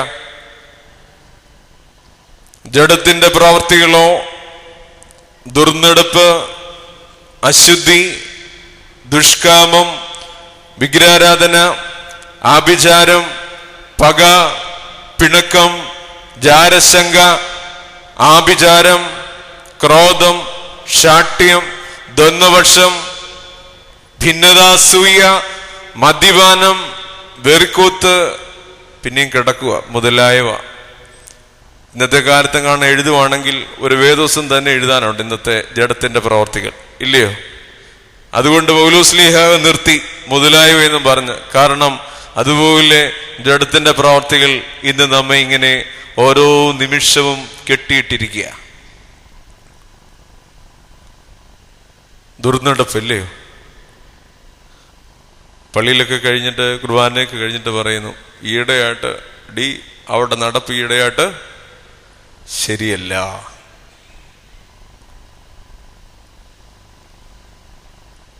കുർബാനയ്ക്ക് വരുന്നതൊക്കെ മറ്റുള്ളവരുടെ നടപ്പിനെ കുറിച്ച് പറയാനാണല്ലോ, ഇല്ലേ? കുർബാനയ്ക്ക് വരുന്നതും പ്രാർത്ഥനയും സ്ത്രീ സമാജവും ഒക്കെ ഇങ്ങനെയുള്ള ചില നടപ്പുകളെ ഒന്ന് വിലയിരുത്തുവാനായിട്ട് നമ്മൾ ഉപയോഗിക്കുന്ന സമയങ്ങളാ, ഇല്ലയോ? ഈയിടെയായിട്ട് അവന്റെ നടപ്പ് അത്ര ശരിയല്ല. ഈയിടെയായിട്ട് അവിടെ നടപ്പ് ഈയിടെ ശരിയല്ല. കർത്താവിൽ പ്രിയമുള്ളവരെ, നമ്മുടെ നടപ്പ് ദുഷ്ടന്മാരുടെ വഴിയിലൂടെയാണോ എന്ന് നാം ഈ നോമ്പ് കാലങ്ങളിൽ ചിന്തിക്കണം. എന്നെയും നിങ്ങളെയും മറ്റുള്ളവർ സൂക്ഷിച്ചു നോക്കുന്നുണ്ടോ എന്ന് നാം ഒന്ന് ചിന്തിക്കണം. കാരണം നമ്മുടെ നടപ്പ് നേരെയാണ്. ഈ നോമ്പിൽ എൻ്റെ നിങ്ങളുടെ ജീവിതത്തിന്റെ നടപ്പിന്റെ ശൈലി നേരെയാണെന്ന് മറ്റുള്ളവർക്ക് പറയുവാനായിട്ട് സാധിക്കണം. അല്ലാതെ അവരുടെ നടപ്പ് ദുർനടപ്പാണെന്ന് പറയുവാനായിട്ട് ഇടയാക്കരുത്. എല്ലാ ജഡത്തിന്റെ പ്രവൃത്തികളെ കുറിച്ചും അശുദ്ധി, വിശുദ്ധിയില്ലാത്ത നമ്മുടെ ജീവിതം, ദുഷ്കാമം, വിഗ്രഹാരാധന. എന്താ വിഗ്രഹാരാധന എന്ന് പറയുന്നത്? എന്താ വിഗ്രഹാരാധന? ദൈവത്തെക്കാൾ അധികമായി നാം നമ്മുടെ ജീവിതത്തിൽ എന്തിനെ സ്നേഹിക്കുന്നുവോ അത് വിഗ്രഹാരാധനയാ. നമ്മുടെ ജീവിതത്തിൽ ദൈവത്തെക്കാൾ അധികമായി നിന്റെ ഭാര്യയോ നിന്റെ ഭർത്താവിനെയോ നിന്റെ മക്കളെയോ നിന്റെ കുഞ്ഞുങ്ങളെയോ നിന്റെ ജോലിയോ നിന്റെ സമ്പത്തിനെയോ നീ സ്നേഹിക്കുന്നെങ്കിൽ വിഗ്രഹാരാധനയാ, ഇല്ലേ? അങ്ങനെ നോക്കുകയാണെങ്കിൽ നമ്മൾ ഓരോ ദിവസവും ഏതിനകത്തുണ്ട്? വിഗ്രഹാരാധനയിലുണ്ടില്ലേ? ദൈവത്തെക്കാൾ അധികമായിട്ട് നിങ്ങൾ നിങ്ങളുടെ ഭർത്താക്കന്മാരെ സ്നേഹിക്കുന്നില്ലേ? ഭർത്താവിനേക്കാൾ അധികമായിട്ട് കുഞ്ഞുങ്ങളെ സ്നേഹിക്കുന്നില്ലേ? അതിലും അധികമായിട്ട് പണത്തെ സ്നേഹിക്കുന്നില്ലേ? നിങ്ങൾ നിങ്ങളുടെ ഭാര്യമാരെ ദൈവത്തെക്കാൾ അധികമായി, ക്രിസ്തുവിനെ അധികമായി, നമ്മുടെ പിതാക്കന്മാർ പഠിപ്പിച്ച നല്ല മാർഗത്തെ അധികമായി ഭാര്യമാരെ സ്നേഹിക്കുന്നില്ലേ? കുഞ്ഞുങ്ങളെ സ്നേഹിക്കുന്നില്ലേ? ഈ ലോകത്തിന്റെ ജഡത്തിന്റെ പ്രവർത്തികളിലെ മദ്യപാനത്തെയും മയക്കുമരുന്നിനെയും ദുർനടപ്പിനെയും നിങ്ങൾ സ്നേഹിക്കുന്നില്ലേ? എങ്കിൽ നിങ്ങളും വിഗ്രഹാരാധനയിൽപ്പെട്ടവരാ. ദൈവത്തെക്കാൾ അധികമായി നാം എന്തിനെ സ്നേഹിച്ചാലും അത് വിഗ്രഹാരാധനയാണ്. ഈ പരിശുദ്ധ നോമ്പിൽ യാത്ര ചെയ്യുന്നത്, ഉയർപ്പ് പെരുന്നാളിലേക്ക് നാം യാത്ര ചെയ്യുന്നത്, നമുക്കിതിനെയൊക്കെ ഒന്നും മനസ്സാന്തരത്തിന്റെ അനുഭവത്തിലൂടെ കടന്നു വരുവാനാണ് ഈ കാര്യങ്ങളൊക്കെ ഓർപ്പിക്കുന്നത്. ക്രോധം, ശാഠ്യം, ദ്വന്ദ്വപക്ഷം, ഭിന്നത, അസൂയ, മദ്യപാനം. നമ്മുടെ കുടുംബങ്ങളിലൊക്കെയും പല കുടുംബങ്ങളും തളർന്നു പോവുകയാണ് മദ്യപാനത്തിലൂടെ. മദ്യപിക്കുന്നവരെ വീണ്ടും നല്ല സംഘടനകൾ ചേർന്ന് 2 മാസം ഏതെങ്കിലും ഒരു സ്ഥാപനത്തിൽ കൊണ്ടു നിർത്തും. ആ സ്ഥാപനത്തിൽ നിന്ന് 1 മാസമൊക്കെ എങ്ങനെയും കടിച്ചു പിടിച്ച് നീക്കും. വീണ്ടും തിരികെ 1 മാസമൊക്കെയും പിടിച്ചു നിന്നിട്ട് വീണ്ടും മദ്യപാനത്തിലേക്ക് തിരിഞ്ഞു പോകുന്ന, കയ്യിൽ അല്പം കാശ് വരുമ്പോ വീണ്ടും മദ്യപിക്കുവാനായിട്ട് ഓടുന്ന എത്രയോ മദ്യപാനികളെ കാണുവാനായിട്ട്, അവരുടെ പ്രശ്നം മൂലം കുടുംബങ്ങൾ തകർന്നുകൊണ്ടിരിക്കുന്ന കാണുവാനായിട്ട് സാധിക്കും. അവരുടെ പ്രയാസങ്ങൾ കൊണ്ട്, ഈ മദ്യപാന്റെ ശല്യം കൊണ്ട് മക്കളും ഭാര്യയും പ്രയാസപ്പെടുന്നത് നമുക്ക് കാണുവാനായിട്ട് സാധിക്കും. എങ്ങനെ ചിലപ്പോൾ ഈ മദ്യപാനിയെ എങ്ങനെ ഈ ഭാര്യ സഹിക്കുന്നുവെന്ന് നമ്മൾ പോലും ചിന്തിക്കും. ഈ അടുത്ത സമയത്ത് ഒരാളെ കുറിച്ച് പറഞ്ഞത്, ഇവർക്ക് സമാധാനത്തിനുള്ള നോബൽ സമ്മാനം നൽകണമെന്ന. ഈ മദ്യപാനിയായ ഈ ഭർത്താവിനെ സഹിക്കുന്ന ആ സ്ത്രീക്ക് സമാധാനത്തിന്റെ നോബൽ സമ്മാനം നൽകണമെന്ന്.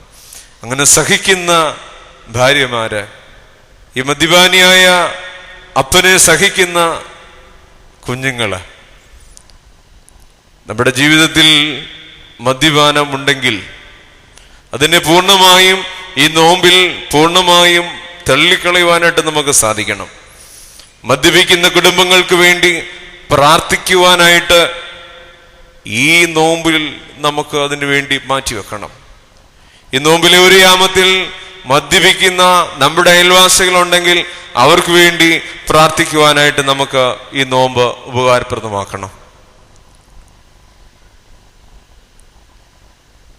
ശിംശോൻ വലിയ ശക്തനായിരുന്നു. പക്ഷെ അവന് വേശ്യയോട് പറ്റിച്ചേർന്ന് അവന്റെ ശക്തി മുഴുവനും ചേർന്ന് പോവുകയാണ്. ദൈവം ശക്തനായി ഒരു വലിയ മനുഷ്യനെ ശിംശോനെ ഇറക്കിയതാ. പക്ഷെ അവന്റെ ജീവിതം വേശ്യയോട് പറ്റിച്ചേർന്നപ്പോ അവന്റെ ശക്തി മുഴുവനും നഷ്ടപ്പെട്ടു പോവുകയാണ്. കർത്താവിൽ പ്രിയമുള്ളവരെ, ഈ പാപത്തിന്റെ ബന്ധനത്തിൽ നിന്ന്, ഈ പാപത്തിന്റെ കെട്ടുകളിൽ നിന്ന് നാം മാറിയെങ്കിൽ മാത്രമേ നമുക്ക് ആരായി തീരുവാൻ സാധിക്കത്തുള്ളൂ? ദൈവത്തിന്റെ മന്ദിരങ്ങൾ ആയിത്തീരുവാനായിട്ട് സാധിക്കത്തുള്ളൂ. പാപത്തിന്റെ ആകർഷണങ്ങളിൽ നിന്ന്, പാപത്തിന്റെ ബന്ധനങ്ങളിൽ നിന്ന് മാറിയെങ്കിൽ മാത്രമേ നമുക്ക് ദൈവത്തിന്റെ മന്ദിരങ്ങളായി തീരുവാനായിട്ട് സാധിക്കത്തുള്ളൂ. പാപത്തിൻ ശമ്പളം മരണമേ,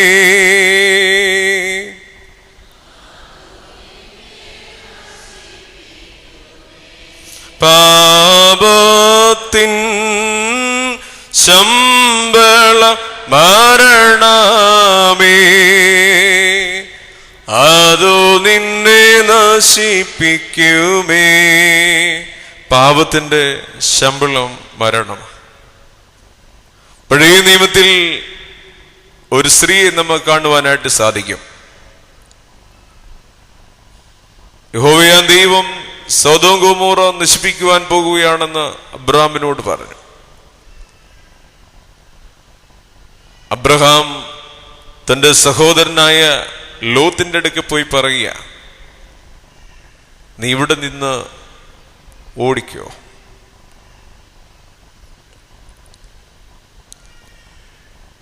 പക്ഷേ ലോത്തിന്റെ ഭാര്യ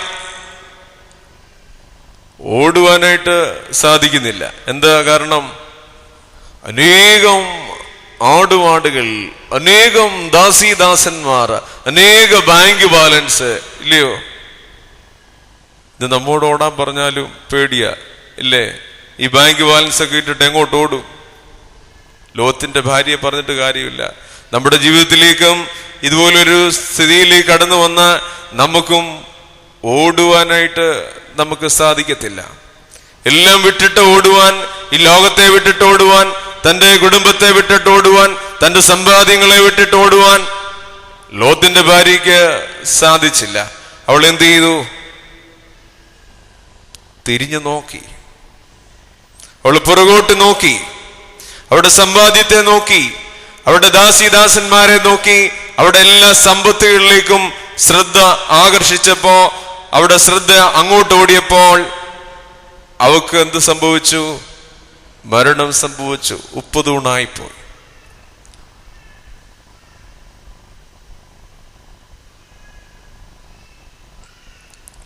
പുതിയ നിയമത്തിൽ ഒരു കുടുംബത്തെ നമുക്ക് കാണുവാനായിട്ട് സാധിക്കും. അനന്യാസും സഫീറ, ഇല്ലേ? അവർക്ക് എന്താ സംഭവിച്ചേ? ഇവരാരോടാ വ്യാജം കാണിച്ചേ? പരിശുദ്ധാത്മാവിനോടില്ലേ? പരിശുദ്ധാത്മാവിനെ ലഭിച്ച അപ്പോസ്തലന്മാരുടെ മുമ്പാകെ അവർ പ്രാർത്ഥനയും ഏകഹൃദയവുമായി ഒരുമിച്ച് പ്രാർത്ഥിച്ച് കഴിച്ചു പോകുമ്പോ അവരുടെ സമ്പാദ്യങ്ങളെല്ലാം സ്ലേഹന്മാരുടെ മുമ്പിൽ കാൽക്കൽ വെക്കാൻ പറഞ്ഞിരുന്നു. അങ്ങനെ അനന്യാസും സഫീറ എന്ത് ചെയ്തു?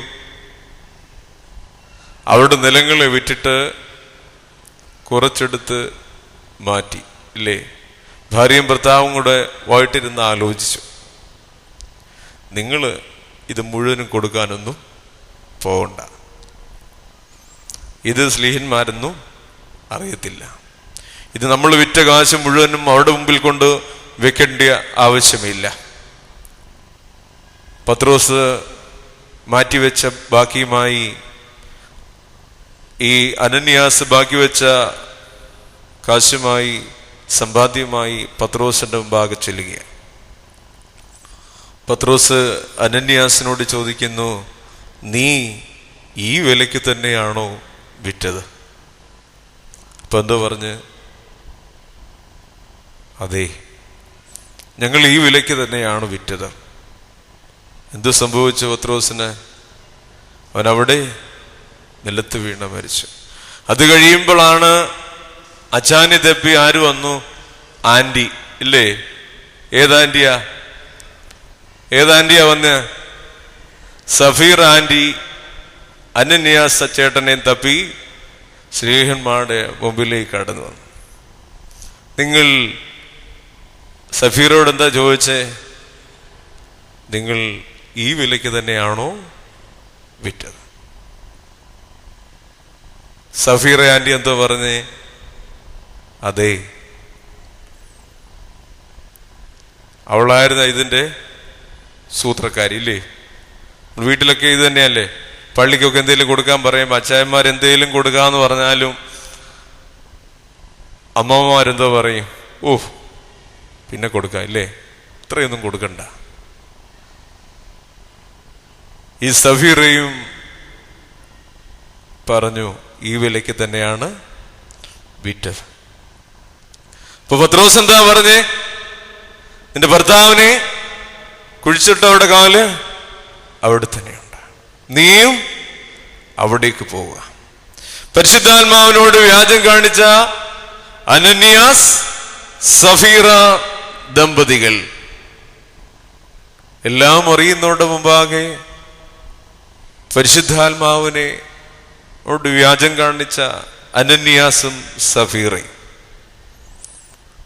കർത്താവിൽ പ്രിയമുള്ളവരെ, ഹായി പട്ടണം പിടിച്ചടക്കുവാനായിട്ട് യോശുവയുടെ സൈന്യം പോയി. പക്ഷേ ഹായി പട്ടണം പിടിച്ചടക്കുവാൻ ആർക്ക് സാധിച്ചില്ല? യോശുവയും സൈന്യത്തിനും സാധിച്ചില്ല. അവരോടി യോശുവയുടെ അടുത്ത് കടന്നു വന്നു. അവർ പലതും യോശുവയോട് പറഞ്ഞു, ഞങ്ങൾക്ക് ഹായി പട്ടണം പിടിച്ചടക്കുവാനായിട്ട് സാധിച്ചില്ല. അമോന്യരുടെ കയ്യിൽ ഞങ്ങളുടെ സൈന്യങ്ങളെല്ലാം പിടിവിട്ടു. യോശുവ നിലത്ത് വീണ് കവിണ് വീണ് സങ്കടത്തോട് യഹോവയോട് പ്രാർത്ഥിച്ചു.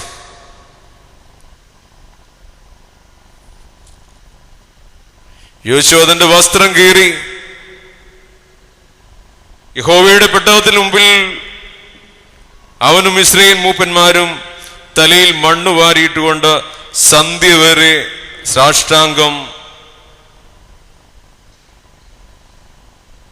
വീണുകിടന്നു.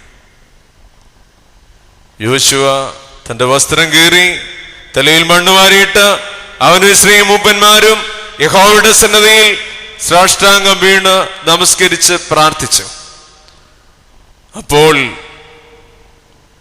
ദൈവം യോശുവയോട് പറയുക, നിങ്ങൾ എൻ്റെ കൽപ്പന തെറ്റിച്ചു.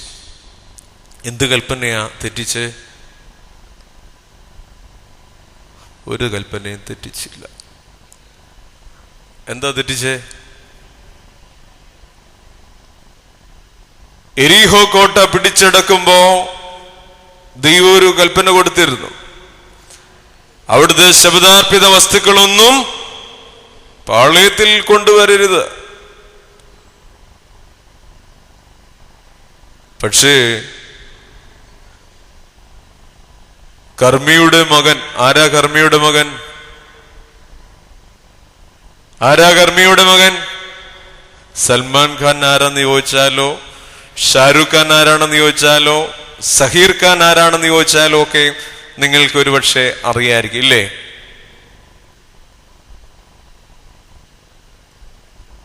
കർമ്മിയുടെ മകൻ ആരായിരുന്നു?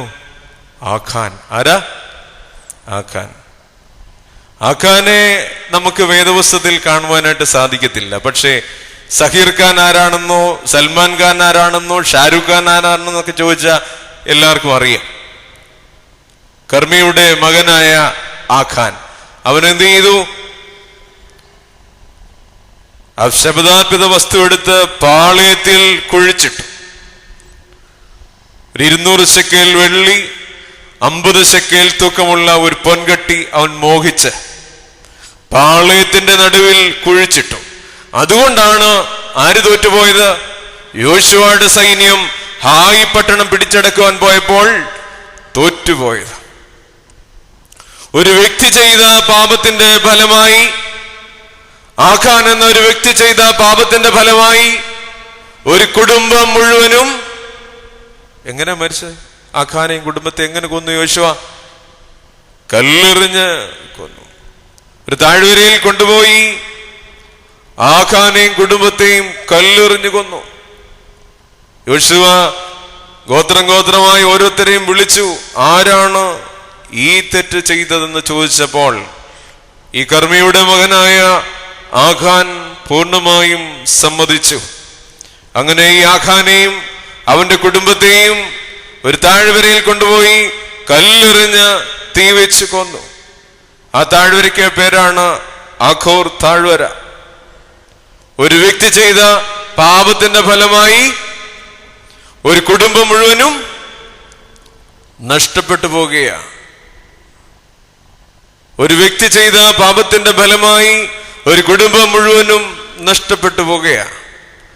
നമ്മുടെ പാപങ്ങളെയൊക്കെയും മോചിക്കുവാനായി, അദാമ്യ പാപം മോചിക്കുവാനായി നമ്മുടെ കർത്താവ് നമുക്ക് വേണ്ടി ക്രൂശിലേറിയപ്പോ ഈ ഒരുവൻ ചെയ്ത തെറ്റിന്റെ അനുഭവമായി അവന്റെ മാതാപിതാക്കള്, അവന്റെ പുത്രീപുത്രന്മാര്, അവന്റെ ആടുകള് മാടുകള് എല്ലാം കല്ലെറിഞ്ഞ് കൊല്ലപ്പെട്ടു. ഒരു വ്യക്തി ചെയ്ത പാപത്തിന്റെ ഫലമായി, കർമ്മിയുടെ മകനായ ആഖാൻ ചെയ്ത പാപത്തിന്റെ ഫലമായി ഒരു കുടുംബം മുഴുവനും നഷ്ടപ്പെടുകയാണ്. പാപത്തിന്റെ ഫലം മരണം.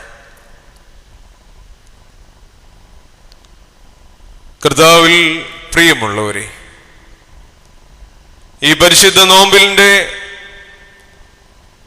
അവസാനം പെസഹ അനുഭവിക്കുവാനായി നമുക്ക് ദൈവത്തിന്റെ മന്ദിരങ്ങളായി തീരണമെങ്കിൽ നമുക്ക് എന്ത് പ്രാപിക്കണം? പാപമോചനം പ്രാപിക്കണം, ഇല്ലേ? പരിശുദ്ധ കുമ്പസാരത്തിന്റെ അനുഭവത്തിലേക്ക് നാം ഓരോരുത്തരും കടന്നു വരണം.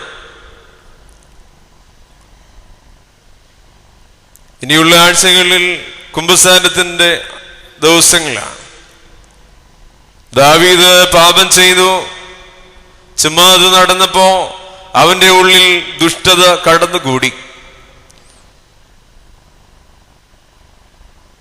അതുകൊണ്ട് നാഥാൻ പ്രവാചകന്റെ മുമ്പാകെ തന്റെ പാപങ്ങളെ ഏറ്റുപറഞ്ഞ ദാവീദ് അവന് പാപമോചനം പ്രാപിക്കുന്നുണ്ട്.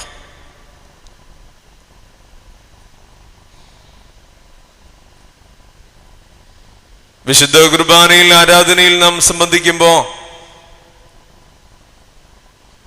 രാവിലെ കുർബാനയ്ക്ക് വരുമ്പോ അച്ഛൻ ഏത് കുപ്പായിട്ടോണ്ടാ നിൽക്കുന്നത്? രാവിലത്തെ പ്രഭാത നമസ്കാരത്തിന് പള്ളി ഞങ്ങൾ ആരും വന്നിട്ടില്ല, ഇല്ലേ? ഏത് കുപ്പായം ധരിച്ചോണ്ട് അച്ഛൻ മദ്ബായിലേക്ക് പ്രവേശിക്കുന്നേ? കറുത്ത കുപ്പായം, ഇല്ലേ? ചിലരൊക്കെ വന്നിട്ടുണ്ടെന്ന്. അച്ഛനകത്ത് കയറി കഴിയുമ്പോ ഏത് കുപ്പായം ധരിക്കും? വലിയ മോടിയേറിയ നല്ല കാപ്പ ധരിച്ചോണ്ട നമ്മൾ കാണുന്നില്ലേ? നമ്മുടെ പാപങ്ങളൊക്കെയും ഏറ്റുപറഞ്ഞുകൊണ്ട് ദൈവസന്നിധിയിലേക്ക് പ്രവേശിക്കുന്ന, വിശുദ്ധ മദ്ബായിലേക്ക് പ്രവേശിക്കുന്ന അച്ഛൻ, ഇല്ലേ?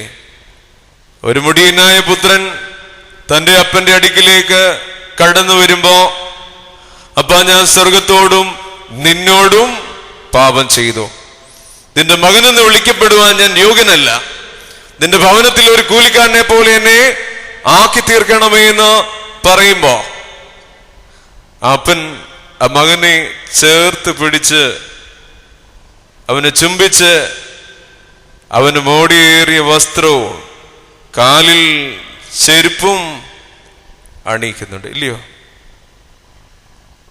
അവന് മോതിരം അണിയിക്കുന്നുണ്ട്.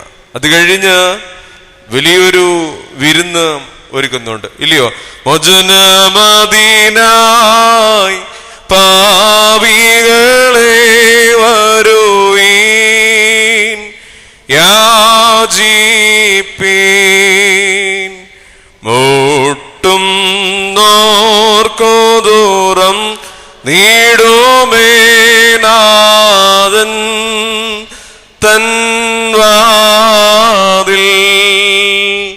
യാചിക്കും നോൻപ്രാപിക്കും,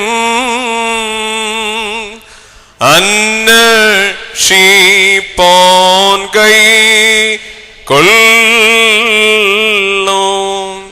ഇതെപ്പോ പാടുന്ന പാട്ടാ ഇത്? വീട്ടിൽ പുട്ടിന് കുഴയ്ക്കുന്നതും പശുവിന് കാടി ഒഴുകുന്ന സമയമാ, ഇല്ലേ? കുർബാന തുടങ്ങാൻ നേരത്ത് നമ്മൾ വീട്ടിലല്ലയോ? കുർബാന കഴിഞ്ഞ് വന്ന് വല്ലതും കഴിക്കണ്ടേ? പുട്ടിന് കുഴയ്ക്കുന്ന സമയമാ. ആ സമയത്ത് അച്ഛന്മാരും ശുശ്രൂഷകരും പാടുക, മോചനമദീനായി പാപികളെ വരുവീൻ, യാചിപ്പീൻ. ആര് കേൾക്കാനാ? വെറുതെ കിടന്ന് പാടുക, ഇല്ലേ? നമ്മുടെ അച്ചായന്മാരൊക്കെ ഒരു ചെറിയ പുകയൊക്കെ എടുത്ത് പുറത്ത് നിൽക്കത്തുള്ളൂ ആ സമയത്തും. ഇച്ചിടെ കഴിഞ്ഞിട്ട് കുർബാനയൊക്കെ തുടങ്ങി ഇച്ചിടെ കഴിഞ്ഞ് അകത്തോട്ട് കയറിയാൽ മതി എന്നുള്ള രീതിയില്ല, ഇല്ലേ?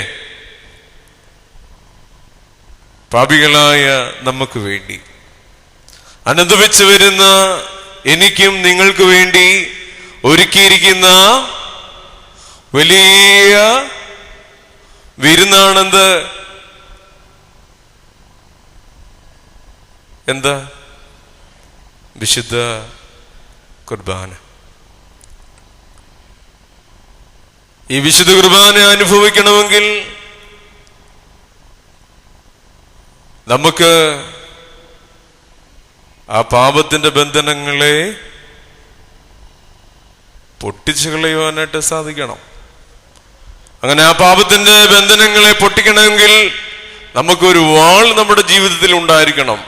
ഏത് വാളാന്നറിയാവോ?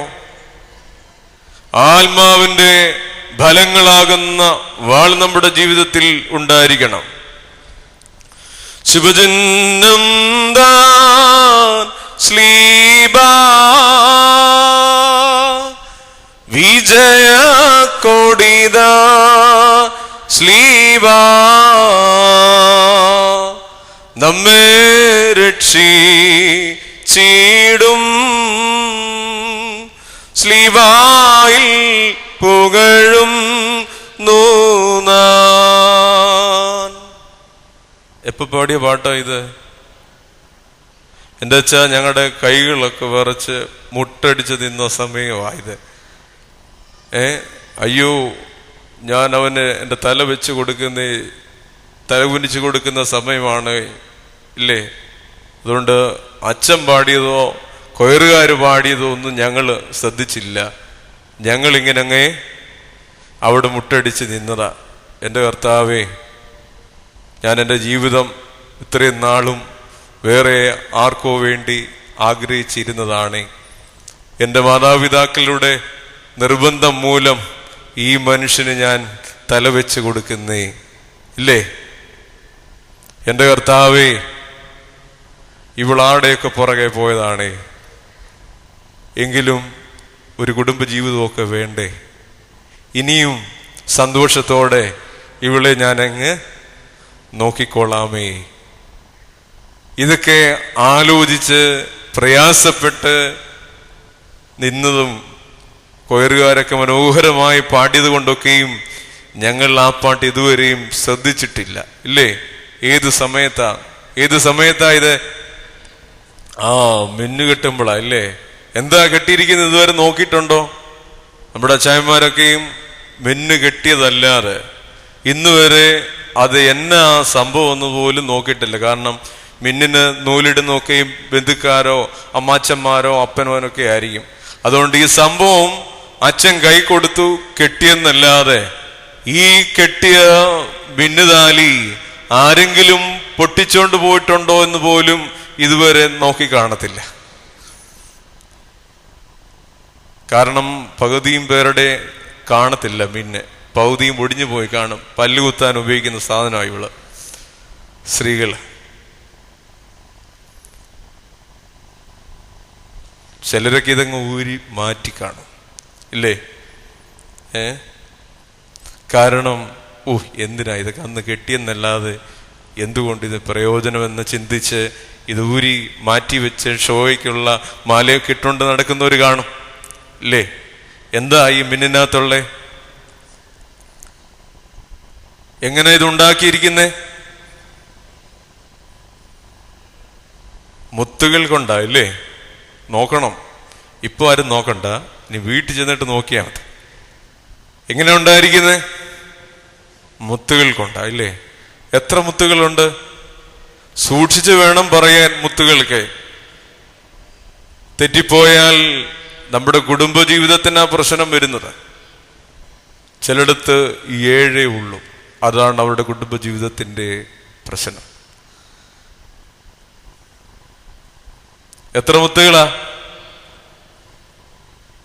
നമ്മുടെ പുരുഷന്മാർക്കൊന്നും അറിയത്തില്ല, കാരണം അന്ന് കെട്ടിയെന്നല്ലാതെ പിന്നെ ഈ സംഭവം നോക്കിയിട്ടില്ല. എത്ര മുത്തുകളാ? പറയാൻ ഇച്ചിരി പേടിക്കും, തെറ്റിപ്പോയെങ്കിലോ.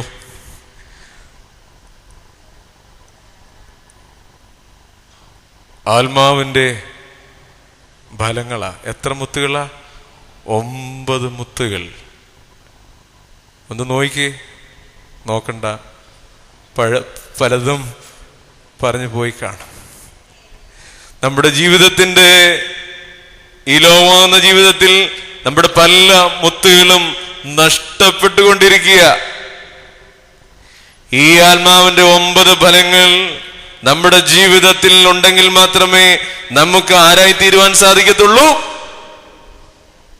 ദൈവത്തിന്റെ മന്ദിരങ്ങൾ ആയിത്തീരുവാനായിട്ട് സാധിക്കത്തുള്ളൂ.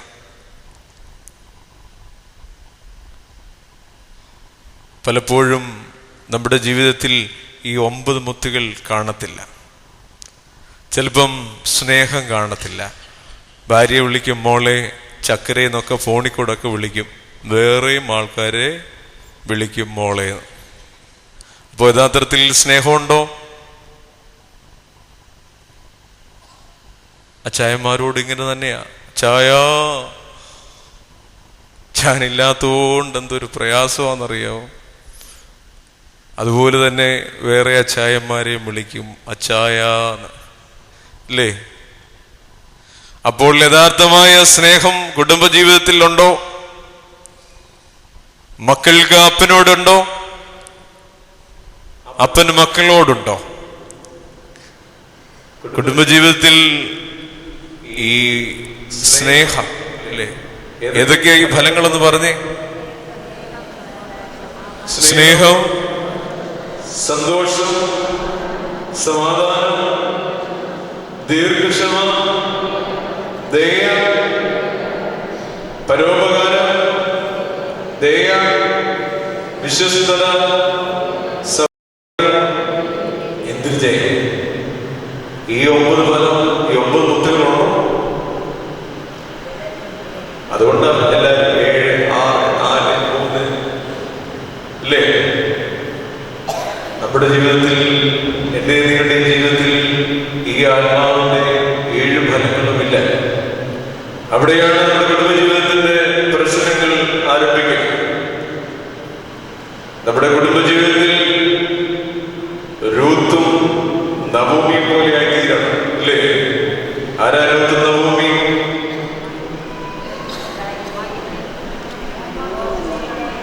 അമ്മായിയും മരുമകളും, അല്ലേ? ഒരു മോളോടുണ്ടായിരുന്ന ഓർത്തോ? ആ ഓർഫ എന്താ ചെയ്യുന്നത്? ഓർഫ എന്താ ചെയ്യുന്നത്? നമ്മളൊക്കെ ചെയ്യുന്നതാണ്. ആ അമ്മായിയെ കെട്ടിപ്പിടിച്ച് ഒരു ഉമ്മയൊക്കെ കൊടുത്ത് ടാറ്റ പറഞ്ഞ് പോയി. ഞാൻ ഇതുപോലെ ഒരു പ്രാർത്ഥന യോഗത്തിൽ അമ്മച്ചിമാരോട് ചോദിച്ചു, നിങ്ങളുടെ മരുമക്കളെ ഇതുപോലെ കെട്ടിപ്പിടിച്ച് ഉമ്മ തരാൻ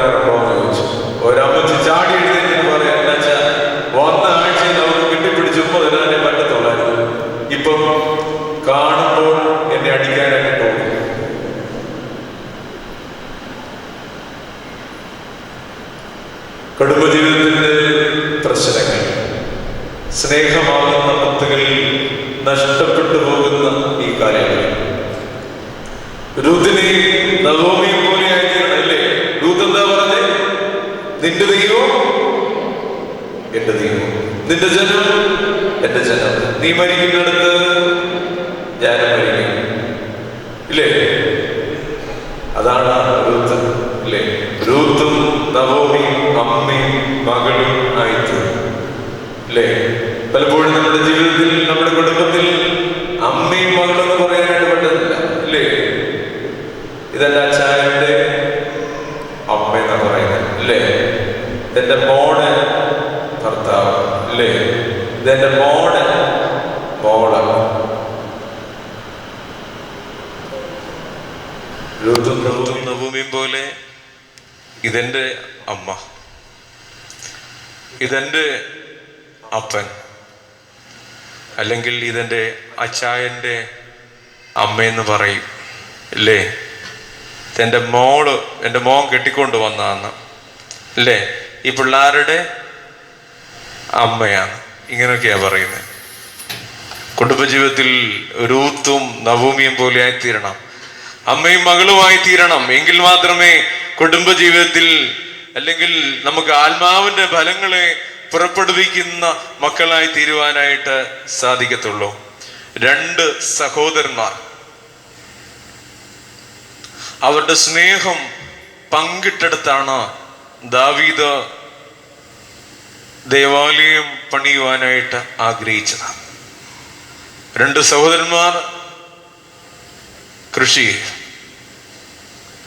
അവരുടെ കളത്തറയിൽ അവരുടെ കറ്റകൾ ഇങ്ങനെ അടുക്കി വെച്ചിരിക്കുക.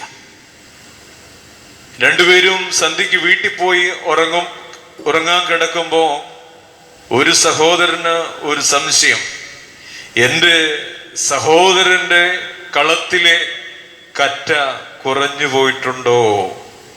അവൻ എഴുന്നേറ്റു, ഒരു ചുവട് കറ്റയെടുത്ത് തൻ്റെ സഹോദരന്റെ കളത്തിൽ കൊണ്ടുവച്ചു. അതേ സമയത്ത് തന്നെ മറ്റേ സഹോദരനും കിടന്നപ്പോ ഉറക്കം വരുന്നില്ല, എൻ്റെ മറ്റേ സഹോദരന്റെ കളത്തിലെ കറ്റ കുറഞ്ഞു പോയിട്ടുണ്ടോ?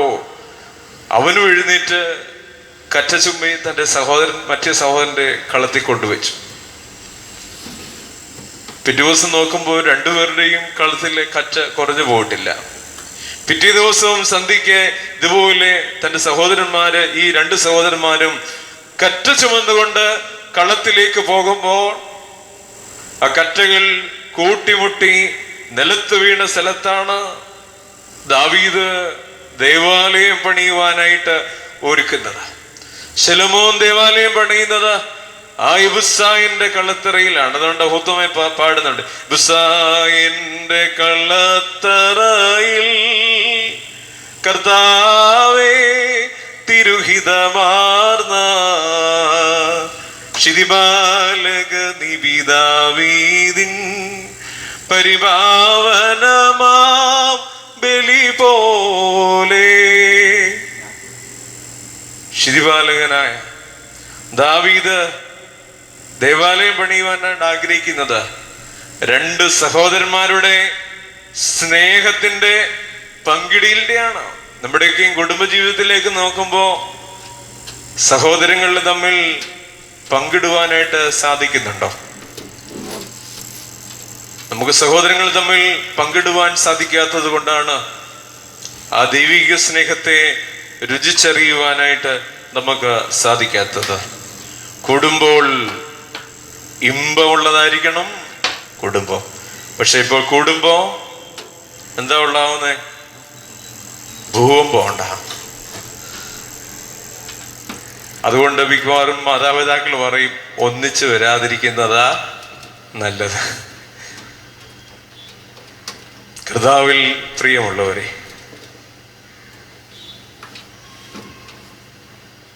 സ്നേഹം, സന്തോഷം, സമാധാനം ഉണ്ടാക്കുന്നവർ ഭാഗ്യവാന്മാർ.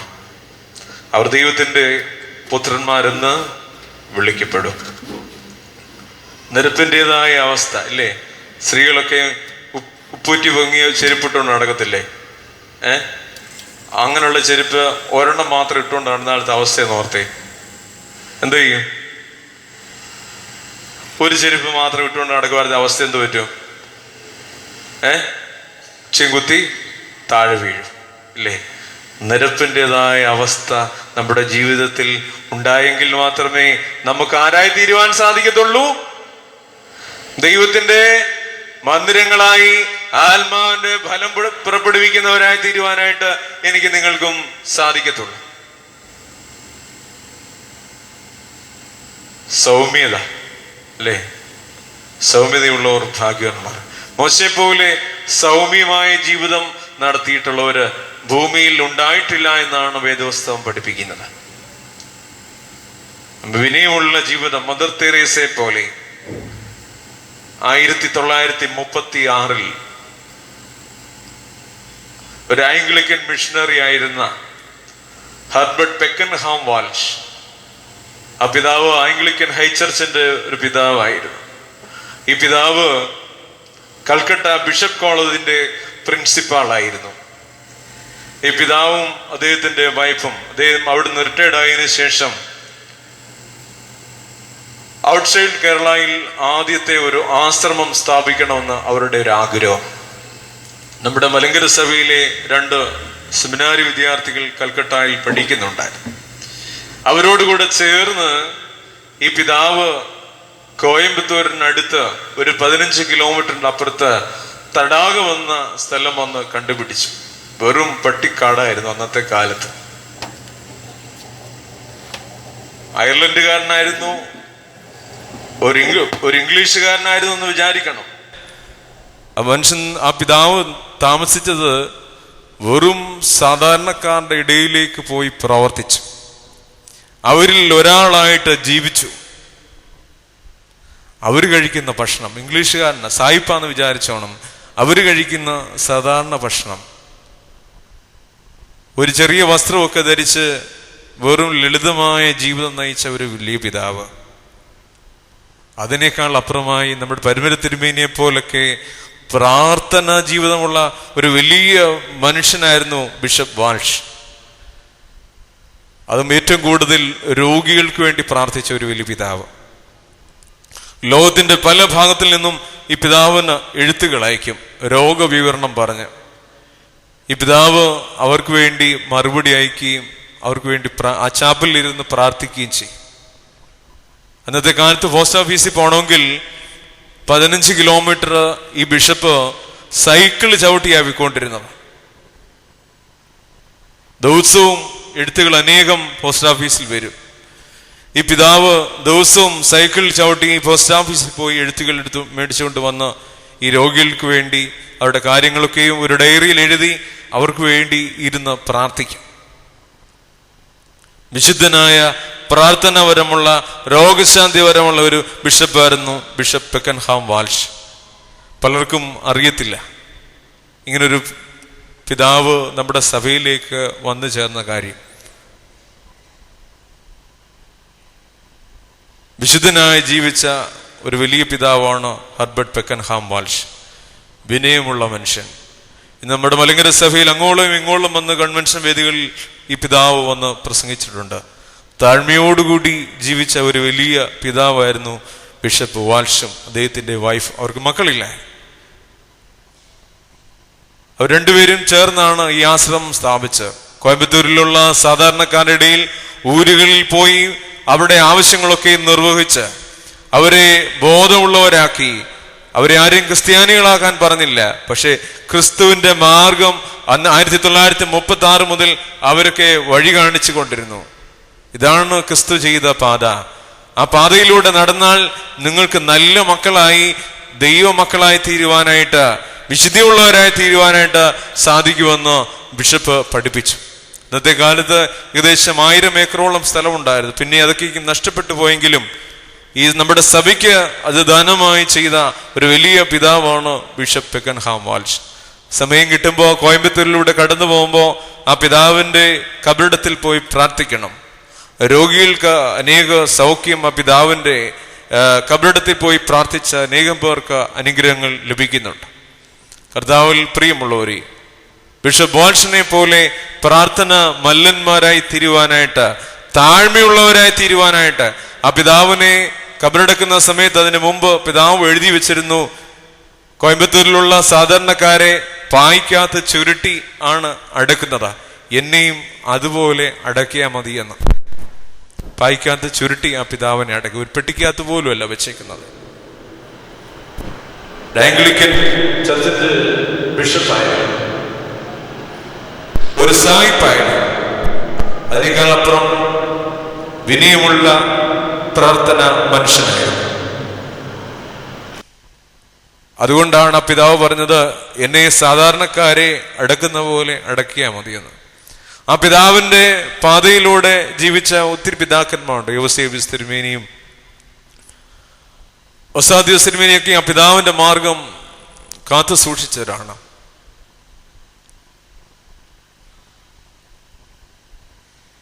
കർത്താവിൽ പ്രിയമുള്ളവരെ, വിനയമുള്ളവരായി താഴ്മയുള്ളവരായി തീരുവാനായിട്ട് നമുക്ക് സാധിക്കണം.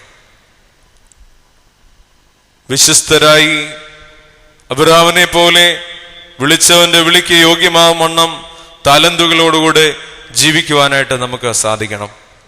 അപ്പോൾ മാത്രമേ നമുക്ക് ആരായി തീരുവാനായിട്ട് സാധിക്കത്തുള്ളൂ? ദൈവത്തിന്റെ മന്ദിരങ്ങൾ ആയി തീരുവാനായിട്ട് സാധിക്കത്തുള്ളൂ. അപ്പോൾ മാത്രമേ നമുക്ക് ദൈവത്തിന്റെ ആത്മാവിന്റെ ഫലങ്ങളെ പുറപ്പെടുവിക്കുന്നവരായി തീരുവാനായിട്ട് സാധിക്കത്തുള്ളൂ. ഈ പരിശുദ്ധ നോമ്പിൽ സമർപ്പണമുള്ളവരായി, അത് ഈ സമർപ്പണം എന്ന് പറയുന്നത് പണത്തിന്മേലുള്ള സമർപ്പണമായിരിക്കില്ലേ, ദൈവത്തോടുള്ള സമർപ്പണമായി തീരുവാനായിട്ട് നമുക്ക് സാധിക്കണം. അപ്പോൾ നമുക്ക് ദൈവത്തിന്റെ മന്ദിരങ്ങളായി തീരുവാനായിട്ട് സാധിക്കണം. വീട്ടിൽ കുടുംബജീവിതത്തിൽ ദീർഘക്ഷമയോടുകൂടി മറ്റുള്ളവരുടെ സന്തോഷത്തിൽ സന്തോഷിക്കുവാനായിട്ട് സാധിക്കണം. മറ്റുള്ളവന്റെ ദുഃഖത്തിൽ അവനോടുകൂടെ ചേർന്ന് ആ ദുഃഖത്തിൽ പങ്കുചേരുവാനായിട്ട് സാധിക്കണം. കുടുംബജീവിതത്തിൽ ഭാര്യ ഭർത്താവിനോടും ഭർത്താവ് ഭാര്യയോടും ദീർഘമായി ക്ഷമിച്ചെങ്കിൽ മാത്രമേ അവിടെ കുടുംബജീവിതം ഭംഗിയായി പോകുവാനായിട്ട് സാധിക്കത്തുള്ളൂ. പലപ്പോഴും ശാഠ്യവും ക്രോധവും ഒക്കെയും കൊണ്ട് കുടുംബജീവിതത്തിൽ നമ്മുടെ വിലയേറിയ മുത്തുകൾ നഷ്ടപ്പെട്ടു പോയിക്കൊണ്ടിരിക്കുക ഇല്ലേ? ഈ ആത്മാവിന്റെ മുത്തുകൾ നമ്മുടെ ജീവിതത്തിൽ നഷ്ടപ്പെട്ടു പോയിക്കൊണ്ടിരിക്കുക. ഭാര്യയോടുള്ള ചെറിയ ക്രോധം, ഭാര്യയുടെ ഒരു ശാഠ്യം ഇല്ലേ, ഭാര്യ പറഞ്ഞ ഷോറൂമിൽ നിന്ന് തന്നെ സാരി എടുത്തില്ലെങ്കിൽ പ്രശ്നം ഇല്ലേ, അപ്പുറത്തെ ലിസിക്കെടുത്ത കടയിൽ നിന്ന് തന്നെ വേണം എനിക്കും എടുക്കാൻ ഇല്ലേ, അവര് സ്വിഫ്റ്റ് കാറാണ് എടുത്ത്, നമുക്കും അതിനെക്കാട്ടി വലുതെടുക്കണം. ഇതൊക്കെയാണ് കുടുംബത്തിൽ പ്രശ്നങ്ങൾ ഉണ്ടാക്കുന്നത്. കർത്താവിൽ പ്രിയമുള്ളവരെ, ഈ പരിശുദ്ധ ഉയർപ്പ് പെരുന്നാളിലേക്ക് നാം പ്രവേശിക്കുമ്പോൾ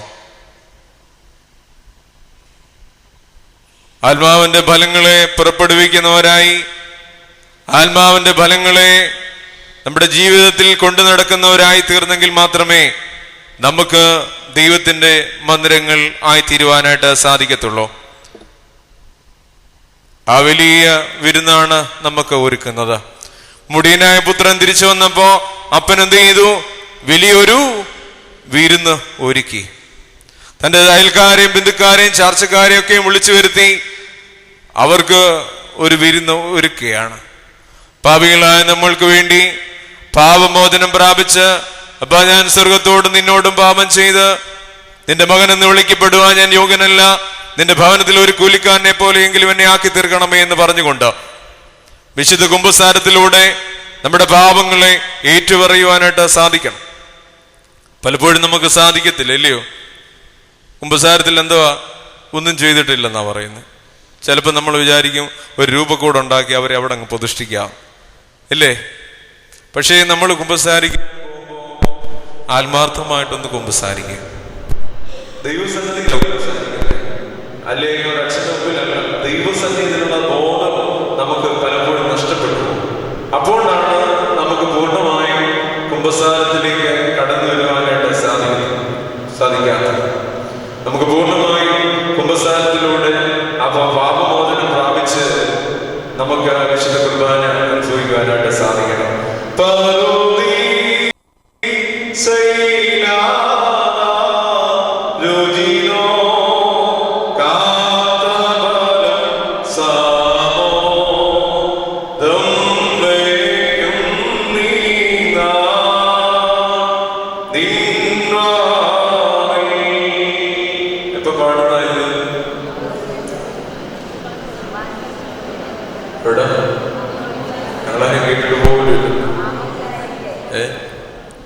മാമോദീസായിക്ക അല്ലേ?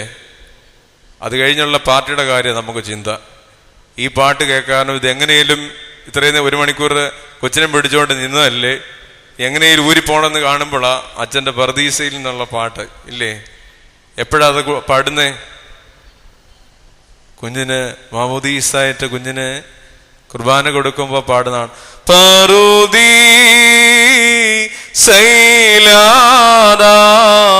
രുചിനോ കാത്തഫലം സാമോദം വയ്ക്കും നീ നാൾ നിൻവായിൽ.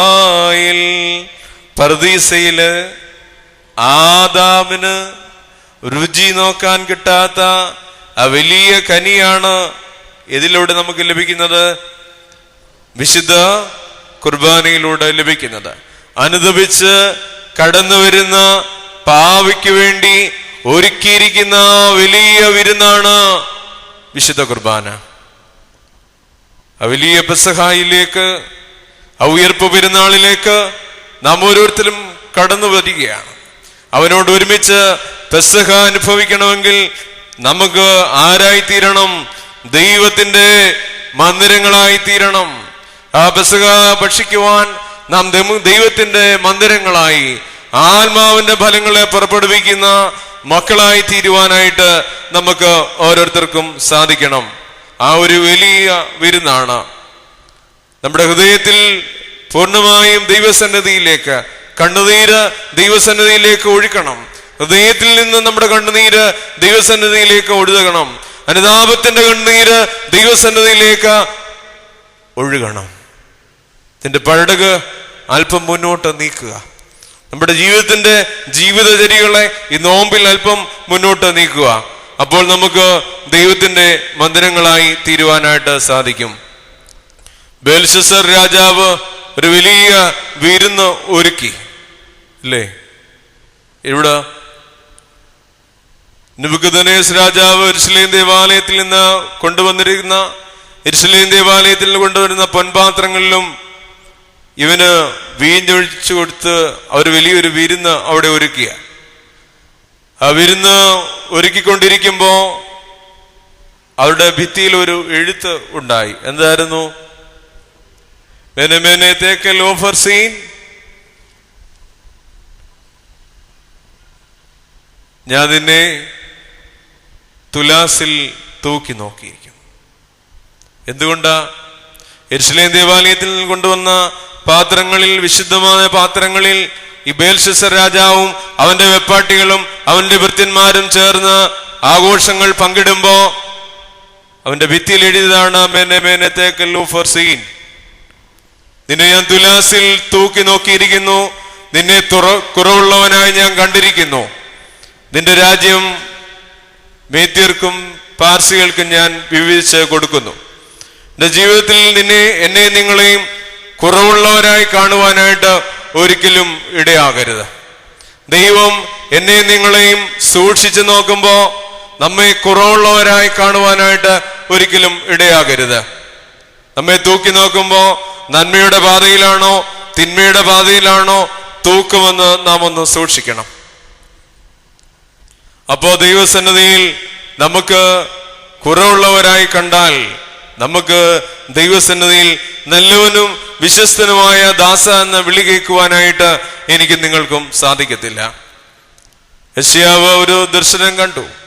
അതിനുശേഷം പറയുകയാണ്, അയ്യോ ഞാൻ ശുദ്ധിയില്ലാത്ത മനുഷ്യൻ, ശുദ്ധിയില്ലാത്ത ജനത്തിന്റെ ഇടയിൽ വസിക്കുന്നു. എന്റെ പാപങ്ങളെ മോചിക്കുവാൻ യെശയ്യാവ് പ്രാർത്ഥിക്കുകയാണ്. ശുദ്ധിയില്ലാത്ത ജനങ്ങളുടെ ഇടയിൽ വസിക്കുവാനായിട്ട് നമുക്ക് പാടില്ല. നമ്മുടെ ജീവിതം ശുദ്ധിയുള്ളതായി, വെണ്മയുള്ളതായി തീരുവാനായിട്ട് ഈ നോമ്പിൽ സാധിക്കണം. എങ്ങനെയാ വെണ്മ ലഭിക്കുന്നത്?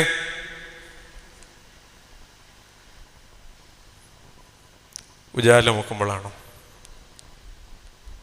ഉജാല മുക്കുമ്പോഴല്ലേ വെണ്മ ലഭിക്കുന്നത്?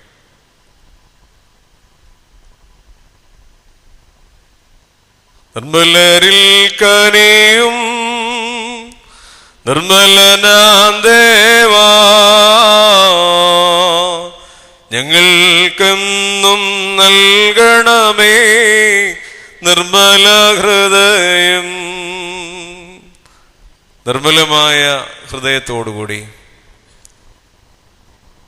നിഷ്കളങ്കമായ ഹൃദയത്തോടുകൂടി നിങ്ങൾ ആരെ പോലെ ആയിത്തീരണം? തിരിഞ്ഞ് ശിശുക്കളെ പോലെ ആയിത്തീർന്നെങ്കിൽ മാത്രമേ സ്വർഗരാജ്യത്തിലേക്ക് പ്രവേശിക്കുവാനായിട്ട് സാധിക്കത്തുള്ളൂ. വലിയ വിരുന്ന് ഒരുക്കിയിട്ട് ഇതെന്റെ ശരീരം, ഇത് ഭക്ഷിപ്പീൻ, ഇതെന്റെ രക്തമാണെന്ന് ഇത് വാങ്ങിക്കുടിപ്പീൻ, നിനക്ക് നിത്യജീവൻ ഉണ്ടാകുവാൻ, മരണത്തെ തോൽപ്പിക്കുവാൻ, അദാവന് ഭക്ഷിക്കുവാൻ പറ്റാത്ത ആ വലിയ വിരുന്നാണ്. ആ പെസഹായിലേക്കാണ് നാം ഓരോരുത്തരും യാത്ര ചെയ്യുന്നത്. കർത്താവിനോട് ഒരുമിച്ച് ആ പെസഹ അനുഭവിക്കുവാൻ എന്നെയും നിങ്ങളെയും യോഗ്യരാക്കണമേ എന്ന് പ്രാർത്ഥിക്കണം. പ്രാർത്ഥന നമ്മുടെ ജീവിതത്തിൽ പരിശുദ്ധനായ പരിമല തിരുമേനിയെ പോലെ, വട്ടശ്ശേരി തിരുമേനിയെ പോലൊക്കെയും നമ്മൾ പ്രാർത്ഥിക്കണം. രോഗങ്ങളും പ്രയാസങ്ങളും ഒക്കെയും വരുമ്പോൾ പലപ്പോഴും നമ്മൾ അങ്ങ് മാറി നിൽക്കും, ഇല്ലേ? മലബാർ ഭദ്രാസനത്തിന്റെ തേഫിലോസ് തിരുമേനി നിങ്ങൾക്കറിയാം, അല്ലേ? തിരുമേനിക്ക് ക്യാൻസർ വന്നു. ഞാൻ തിരുമേനിയോട് ബോംബെയിൽ റേഡിയേഷന് പോയിട്ടുണ്ടായ തിരുമേനിക്ക്. ആ സമയത്ത് റേഡിയേഷനൊക്കെയും ചെയ്യുന്ന സമയത്ത് ചില സമയത്ത് വോമിറ്റിംഗ് ടെൻഡൻസി ഒക്കെ ഉണ്ടാവും, ഇല്ലേ? പക്ഷെ തിരുമേനി ഒരു യാമപ്രാർത്ഥന പോലും മുടക്കിയിട്ടില്ല. എല്ലാ യാമപ്രാർത്ഥനകളും, എല്ലാ സന്ധ്യാപ്രാർത്ഥനകളും, എല്ലാ രാത്രി പ്രാർത്ഥനകളും തിരുമേനി അനുഷ്ഠിക്കുമായിരുന്നു. അതുകൊണ്ട് ഇപ്പോഴും ആരോഗ്യവാനായിട്ട് ദൈവം വഴി നടത്തുന്നു. കാരണം നമ്മൾ ജീവിച്ചിരിക്കുമ്പോൾ നമ്മൾ പ്രാർത്ഥിക്കണം. നമ്മുടെ പ്രാർത്ഥനയുടെ ശക്തിയാണ് നമ്മെ ദൈവം വഴി നടത്തുന്നത്. രോഗങ്ങളും പ്രയാസങ്ങളൊക്കെ വരുമ്പോ